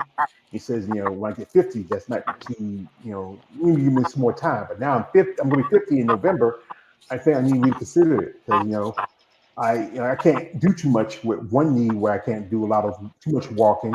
I can't, I can sit on the bike and do that, but then anything else, it's a lot of stress on me. That's why I need to lose more weight. Um, Here we have a comment from Raheem. Said, "This is why I will go do one bodybuilding show, one and done. Hopefully next year." Well, okay, we hope we see you there, brother. I mean, but like I said, this is about your future in this sport. A lot of competitors say, "Yeah, I'm one and done." I've seen some competitors who got their pro card and they just, done. They didn't want to do anything more. But you're like my man Keith. He had that situation with him. He was out for a while. He was done. It's like The Godfather. He keep pulling you back in, doesn't it? He keep pulling you back in.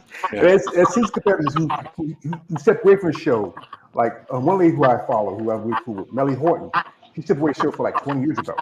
Then she comes back, and she just did the Toronto Pro. I think she's going to do another show coming up.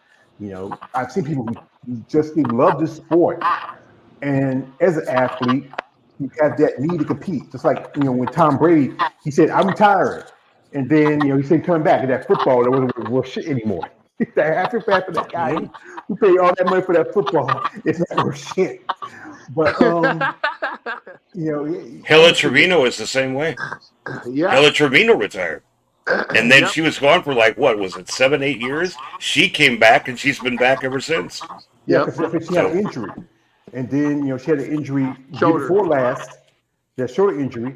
And then she did come and compete, and then she took a year off. Now she's going to go to Olympia this year because now she has enough time to really cover, get in shape. I follow Hella. I interview a lady Sandra, who is one of her clients. And I'm a fan of Hadriel. It's just that feeling as any athlete, and you can understand that, Keith, or anybody out there who's been a professional athlete, it's just hard just to walk away and you feel like you're not done. You just want to come back and it's like you just want to ride that horse one more time. Yep.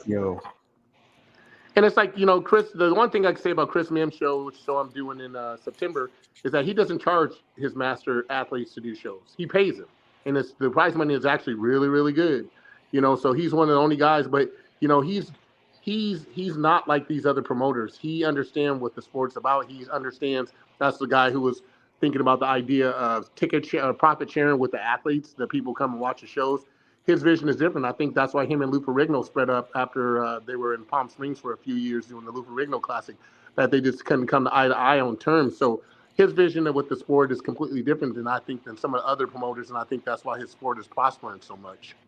Mm-hmm. Yeah, it's good. Sometimes some people don't want to buck tradition, like they don't want to put themselves out there. I know bodybuilding is a single sport, and that's one thing. Competitors need to come together and say, you know what, we're the ones who put it more to risk. We're the ones who are going to prep. We are getting sick. Sometimes we have situations where we have people that passed away because of either they wasn't some issues or something like that. And that's one thing. Because you have to push hard in this sport, man. I mean, people understand you have to push hard in this sport. And I tell people this, and I've honestly said this a few times. If I actually knew, and I've said this a few times, if I actually knew the political side and then the bullshit side of the sport before I got into it, I probably would have never competed. But I didn't know. You just like, hey, may the best man win. Well, that's not how this works. So I've told people that. I said, if I would have knew before I got into the sport what the sport actually entailed, I probably would have never competed in the sport, to be honest, because it's different than me running track. It's different than me playing football. And so it's like, when I ran track, I came across the finish line. I beat Carl Lewis, who's a 9-time gold medalist. I was the winner. He was the loser. If I go into a football game and we beat the Green Bay Packers 14 to 21, we're the winners, they're the losers. There's no discrepancy there. There's a lot of discrepancy when it comes to the show, and then there's a lot of risk when it comes, and it's just like football, there's a lot of risk, but the reward is greater, and it's a fair, level playing field for the most part, because you have referees that have rules and have things that they have to abide by, because we've seen in the last few years referees get in trouble for making bad calls, get pulled out of Super Bowls and playoff games because they made bad calls and they get graded bad. And there's really no criteria or book that I've seen since I've been in this sport for almost 17 years where I've actually seen a rule book. The first time I've seen, and this is crazy now, think about this, Art. Think about this, guys. The first time we're hearing about critiques and rules and what the judges are looking for is this year when Tyler Mannion first came out and started saying, this is what we're looking for, this is what we're doing. So you tell me all these years it's taken us to get to this, to get to now? 2024? For the men, that may be the case, but for the women, that hasn't been the case. Exactly. Juliana Malacarne, long time ago, came out with a lot of critiques about what's going on for that reason. Yeah. Sandy Williamson then came out with a whole series of videos, and this is several years ago. She came out with a lot of videos talking about, similar to what Tyler is doing, about what they're supposedly looking. The problem is that what she's saying and what the actual written criteria aren't jibing at all. Exactly. That's the problem.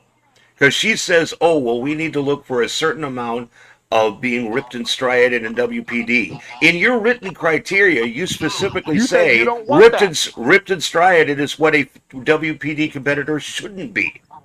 If you look right now, so it's like you look at right now at the level like Sarah Vilgus. She is, she's ripped to cut to death. Right. But they gave her the title in 2021, where they could have kept Shanique Grant, who was more more feminine, more softer, where they want to go with. And then you look at someone like Natalia Cuejo, who looks like she should go with women's bodybuilding, but she doesn't want to because she thinks she does well, because she's number 2 behind Sarah. She could be number 2 behind Andrea if she wanted to, but she chooses to stay in that division. You look at someone like Missy Prescott, who looks like that she should be in another division where she's getting more muscle development compared to women, who are in the fitness division. I saw how you mentioned how she should probably switch over to. I remember I talked to this with Melissa Sagan, how I think with Missy, she comes back because she still has an issue with her knee, her leg. She might need to do figure 4 a bit and see if that works for her. We lost our brother Keith. He might come back, maybe not. We might just go ahead and move on. Here we got here for a man, Rocky Hamilton says, I tip my hat to every bodybuilders, keep going. My goal is to do one show while my acting career grows. That's nice. That's serious. But this is where benefits do help for these athletes. Like what happened with Keith, what's happening with Andrea, what's happening with several other athletes who are going through medical issues, injuries, sickness. I interviewed Renee Archer, she was in a coma. She's an NPC competitor. I mean, and this sport, it's a money pit sport. You might as well say. Like when you like I said, like a boat. You get a boat, it's a money pit. It doesn't appreciate as much compared to if you have a house. And you put so much into this sport, but you're not getting much back out. Like I say, someone like Maria, she's a wonderful lady. I know she works in the corporate world. She understands this stuff. That's why I wish she would come on here, but I know she's probably busy. She's training people. And that's why I often ask people, what would you want out of the sport for yourself? In my interviews. And, sometimes they say that it's, just want to be, a great, to make a career out of themselves. You know, yeah, great conversation topic. Oh yeah, we my man Art just popped out, so thank you Art for coming through. Also Keith. So folks, we're not gonna be on it too much longer, and we have KL here. And what's your thoughts? Why you here? Because that's why I have you on because I want you to listen and learn about what's Yeah, I on the mean, I bodybuilding. hear what they're saying. Some things is just like out my element with the with like the. I mean, I understand what's being talked about. It just I really had too much of opinion. I just you showing that video of Andrea. That's her name, right? Andrea Sauer. No, Andrea, I'm gonna call her Rip Vixen. you fix Rip okay, yeah. Vixen. Rip Vixen.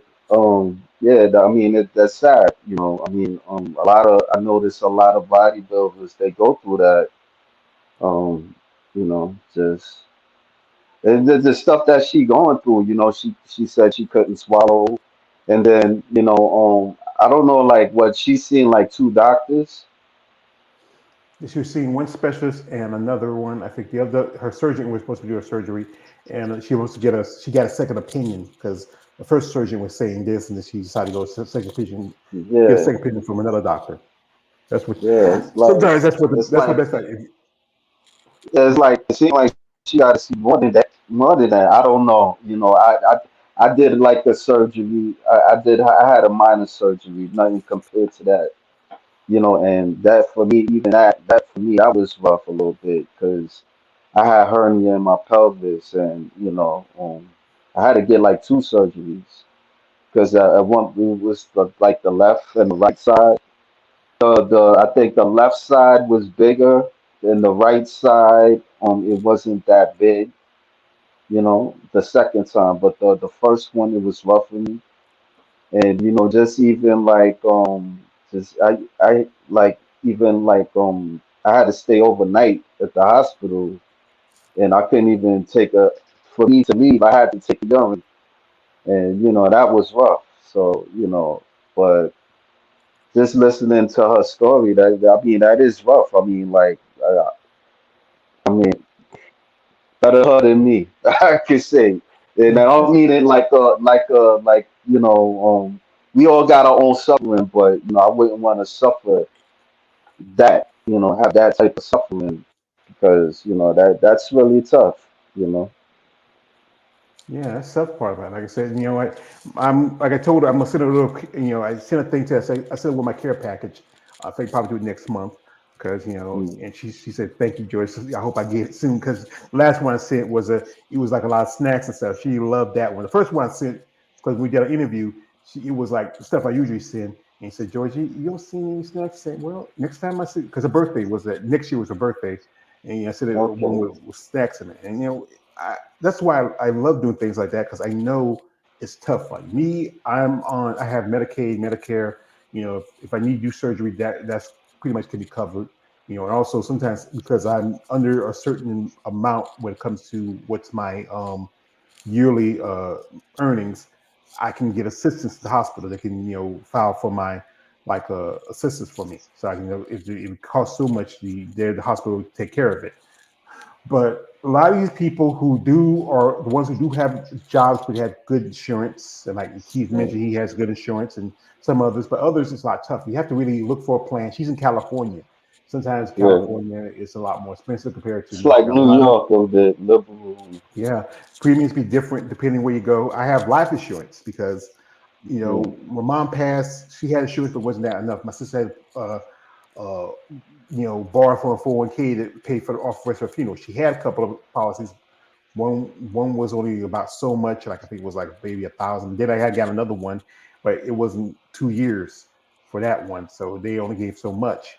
And we're lucky for us that it was during the pandemic where my sister could apply for, because my mother did die from the virus. She could apply for assistance, and they gave her some money back, and she gave me a cut because some of the money I put in also for or insurance stuff.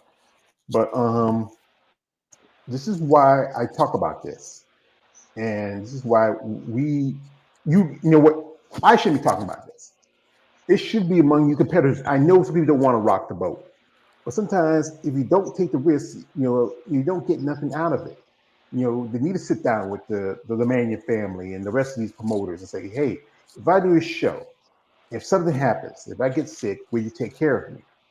Especially I'm at your show. If I'm going to the Olympia, shout to Jake Wood, yo Jake, you got the money, you got the gun, you can share it among everybody else. I understand you want to make your money, and you also got to remember these promoters pay a sanctioning fee to the IFBB and NPC to Yeah. have these shows for these divisions. So where's that extra $25,000 going to? I know it's going to the pocket, but you could do this. Well, my job was I pay so much for my insurance, and my job paid the other cut. That's what you could do. And most of the time, the IFB they get the money through donations. It's more like a what's it like with church like in churches they are seen as what's the they're seen as a non-taxable thing. They don't get the church programs don't most churches don't pay taxes, and they get some benefits and stuff to the government. The IFB is kind of like that too. I remember he said that they are more of a charity kind of thing, so they do a lot of charity stuff, which you can get assistance from the government. So I know the situation. I said, well, these competitors use steroids, but it's all depending on the competitors. If you do test somebody, say, okay, they don't have a too much, but change the premiums and put in the guidelines where they're allowed to have the insurance, that big incentive. You'll see more competitors say, I want to do a show. I have my insurance. I have my No, I coverage. know. I know. Like I remember I asked like one. There was a bodybuilder that she was talking with before, and she told me that I mentioned about, yo, why don't you guys go on strike, like join together? But then she was saying that if they do, like some might not want to participate in the strike. Yeah. So and it's kind of messed up because it's like if the industry is treating you like that, I mean, like what can be done? Like nothing. I mean, like look at the NBA. I remember like what this was like in the late '90s. The NBA, like the players was on strike and stuff, and So I don't know. Like that, I don't know what can be done about that. So Not just the NBA. Major League Baseball did it, but it took Major yeah, League Baseball a long time to recover from that strike. The NBA, once was back on, boom. yeah. I don't You watch know, baseball like that, but yeah, yeah, I I don't get watch your it like I point. used to. My nephew, he's a big baseball fan. Right now, I don't really watch sports like that like I used to when I was younger. But yeah, Yeah, back in the day, I think there was two. The NBA had two strikes. There was that strike yeah, about in around about 2000 something, where they were weren't playing for a good while because those right. players, no one comes to see the owners or the general managers or they come to see the players. And Right. if you can't, if I'm going, I can't see Kobe or I can't see Shaq or I can't see David Robinson or whoever who's playing in the game. What's the point of me coming to the NBA? I think one thing they try to do, Yeah. get players from overseas, to come play and fill in They're some taking spots. advantage of them. They're taking advantage of them, and it's Yeah, like they and I get it. They like to compete, but then it's like they're feeding into it too. So yeah. there's nothing It's that it's can a be done about that. it's a kind of a herd mentality when no one, like I talked about earlier again, how in like we talk about mentioned Dana White, yeah, Dark mentioned Dana White, but Dana White, he doesn't want his meat fighters to have a union because that means Yeah, that what it does is that he has to pay him more money. This is like this. A mixed martial arts artist, they don't get paid much compared to a boxer. Boxers get paid a good chunk of change. Even the lowest level competitor boxer, who doesn't even have a title, makes more money than maybe the most top rank MMA fighter. Because they get sponsorship and also promoters put yeah. big money for them. While only people in boxing that don't get paid almost maybe a little bit less than MMA fighters is the women. I think maybe there's a handful of people like Clarissa Shields, Amanda Serrano, Katie Taylor. Those are women who probably get paid more than some of the top men in WMMA in MMA and women in MMA. You get paid like, okay, you get show money, which means you come in for the weigh-in. That's like maybe $6,000, $7,000. Then your fight money, well, that's another $6,000, $7,000. Then if you like in UFC, they have a fight a night fee, fight a night bonus, where if you knock somebody out like early in the first round or something like that, you get $50,000. But after you pay your coaches, your trainers, your other fees and stuff like that, and also you have to go to the hospital, the doctors, they put you on you get a concussion, you're on cushion credit card for the next 6 months. That's money you might have if you're lucky. After all that, you might have a couple $1,000s left. They don't get paid a lot of money. I think the top guy, even Conor McGregor, who's the top guy right now, he doesn't really make more money than a guy who doesn't even have a title, who's like maybe popular. Even like I said, there could be a guy who's ranked number 10, depending what if he's WBO or WBC, who's not even. He may have a title, he may not have a title, but he's ranked.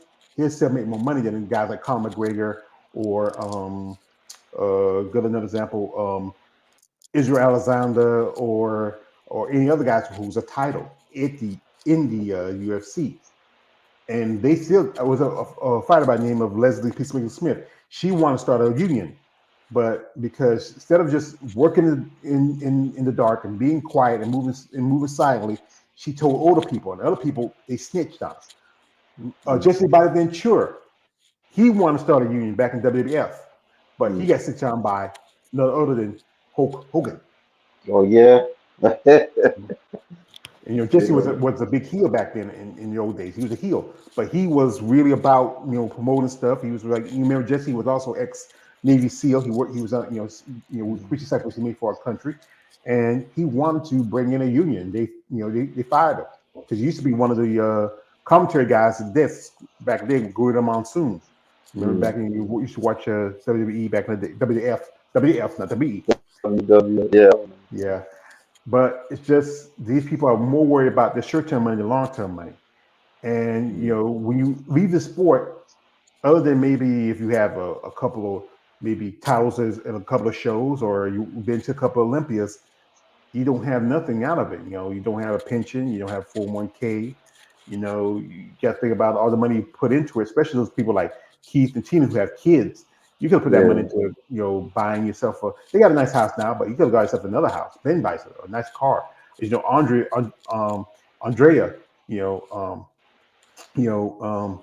Andrea, she got herself get me Andrea. She's not gonna get these. She got herself a car. She's got a car. Remember, she's got a new car. She posted it. She got a new car, and I got wrecked. I figured she was probably giving money for it because it's somebody else's fault. But still, now because of that, she's gonna be out for a while. I don't know if she's gonna compete or not. Like I said, I hope maybe I get her on for the end of the year and we'll talk about it, what her plans are. And so many other competitors who have gone through, this surgery, that surgery. One lady who I'm a friend with, Sarah Alpar, she's an MMA fighter. She's got issues with shoulder, and she's contemplating about trying to not do surgery because it costs surgery. She works as a teacher, and teachers don't get paid a lot, and the insurance is not that much. She might be out for the next 5 to 6 months after she does get the surgery. But this is where America has probably one of the worst medical systems in the world. Everybody else, you can go to a hospital and you have to pay $800 for a bandage, where in other places you don't pay that much. I think England has probably one of the bestest, health insurance and stuff like that. Next to, and also, with Canada, you have to pay high taxes, but still, it's a little better than America's. Yeah. So, like I said, we talked about this. We can talk about it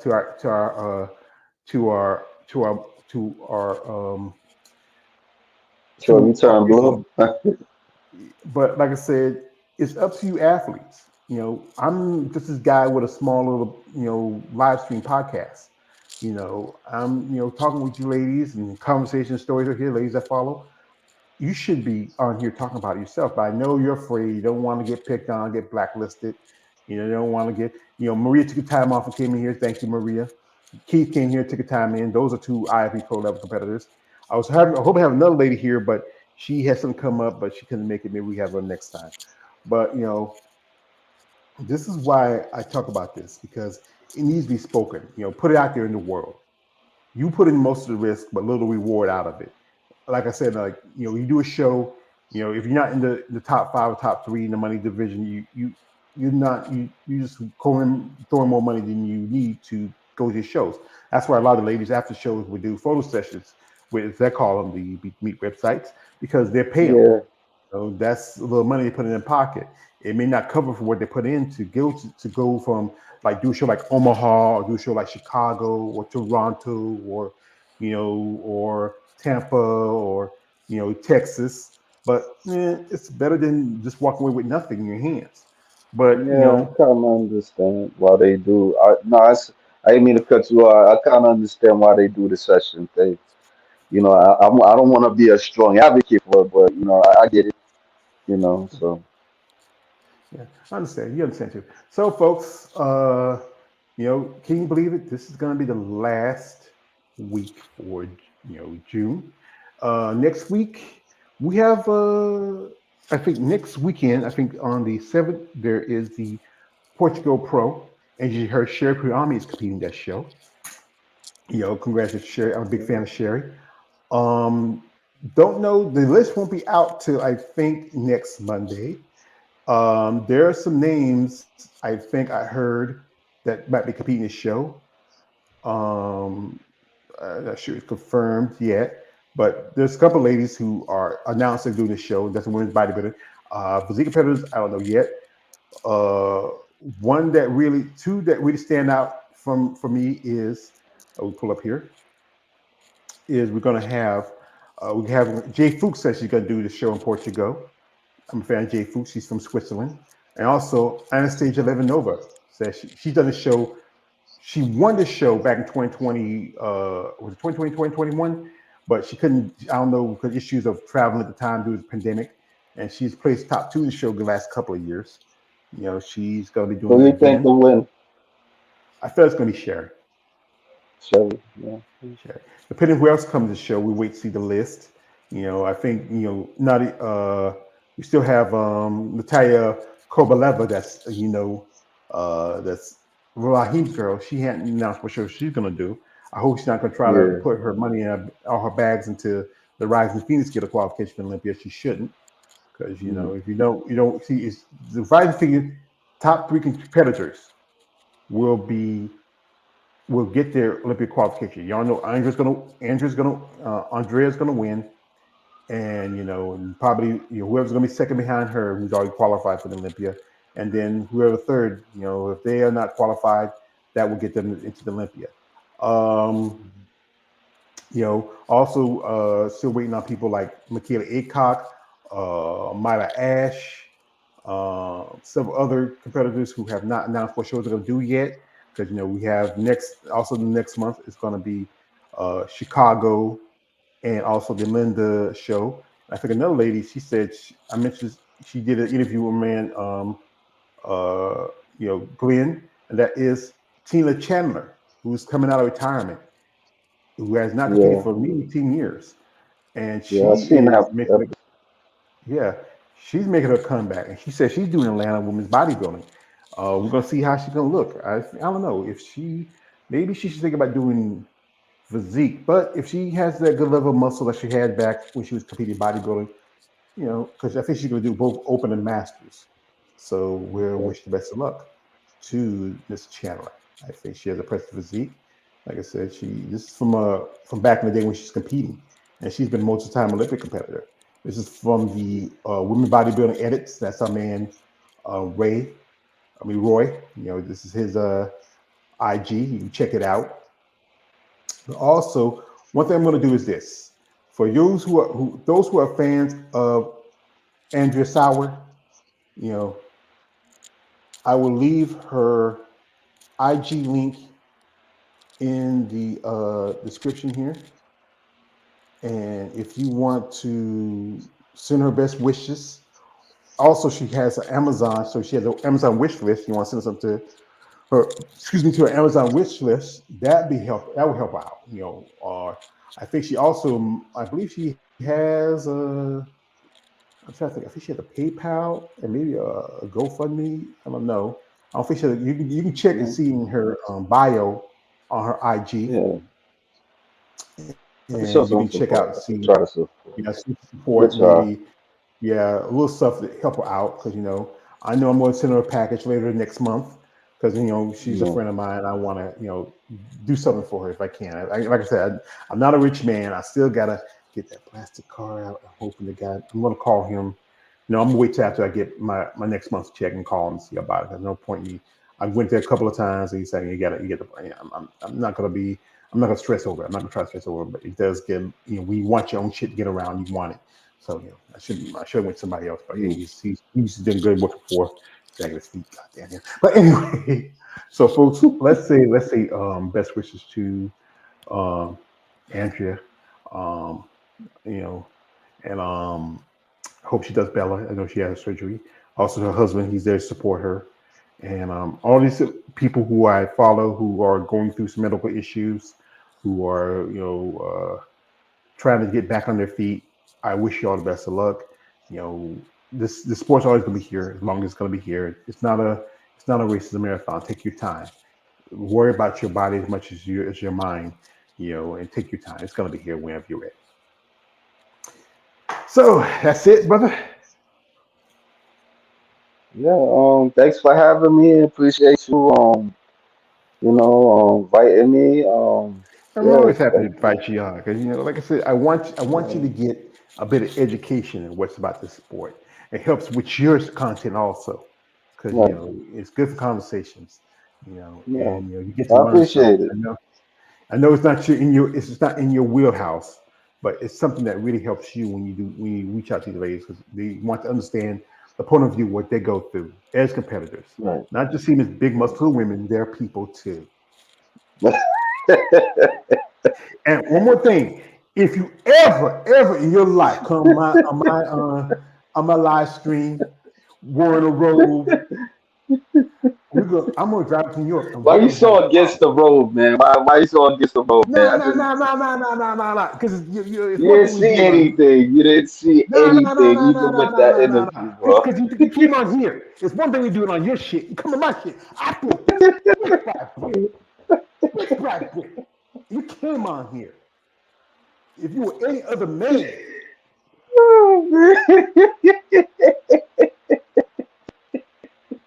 don't like I said. If I see you, I'll see you. I'll see you. Oh, man, Brady Mac. I had to get you on that one, boy. I had to get you. I hope you enjoy that. I'm gonna just, you better watch your back. Like I often say, is beware your round surrounds our time, young Master Wayne. Never like get your like food they for say, turning catch me if around. you can, like the gingerbread.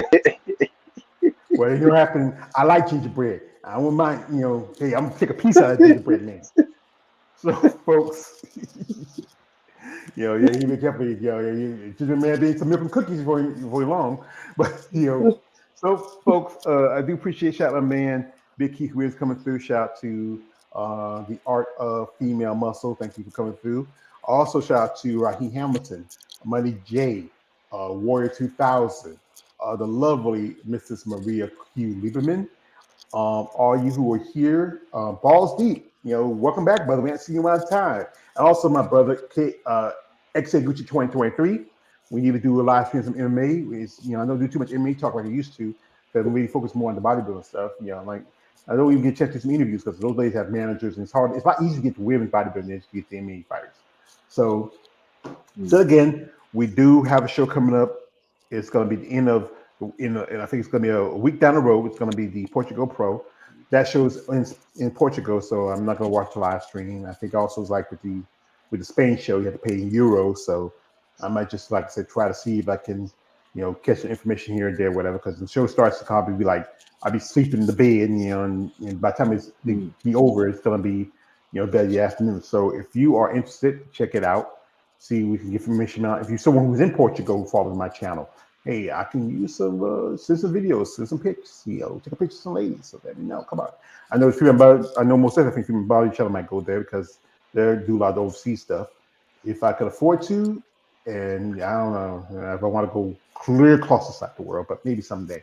I just need the money. So, hey, folks, I thank you for coming through. Appreciate you. Watch this, share this, support these athletes in bodybuilding. If you are someone who has a plan or interest in sponsoring an athlete, reach out to them with genuine interest. They can use a sponsorship to cover their costs and everything like this. It's a lot to be an athlete in this sport. It's financially, it's physically, mentally draining, and sometimes they can use a little help. Anyway, it's your man, always George Page, aka the Emperor of Female Bodybuilding Talk. Like, don't subscribe. I am out. Good evening, good afternoon, and good night.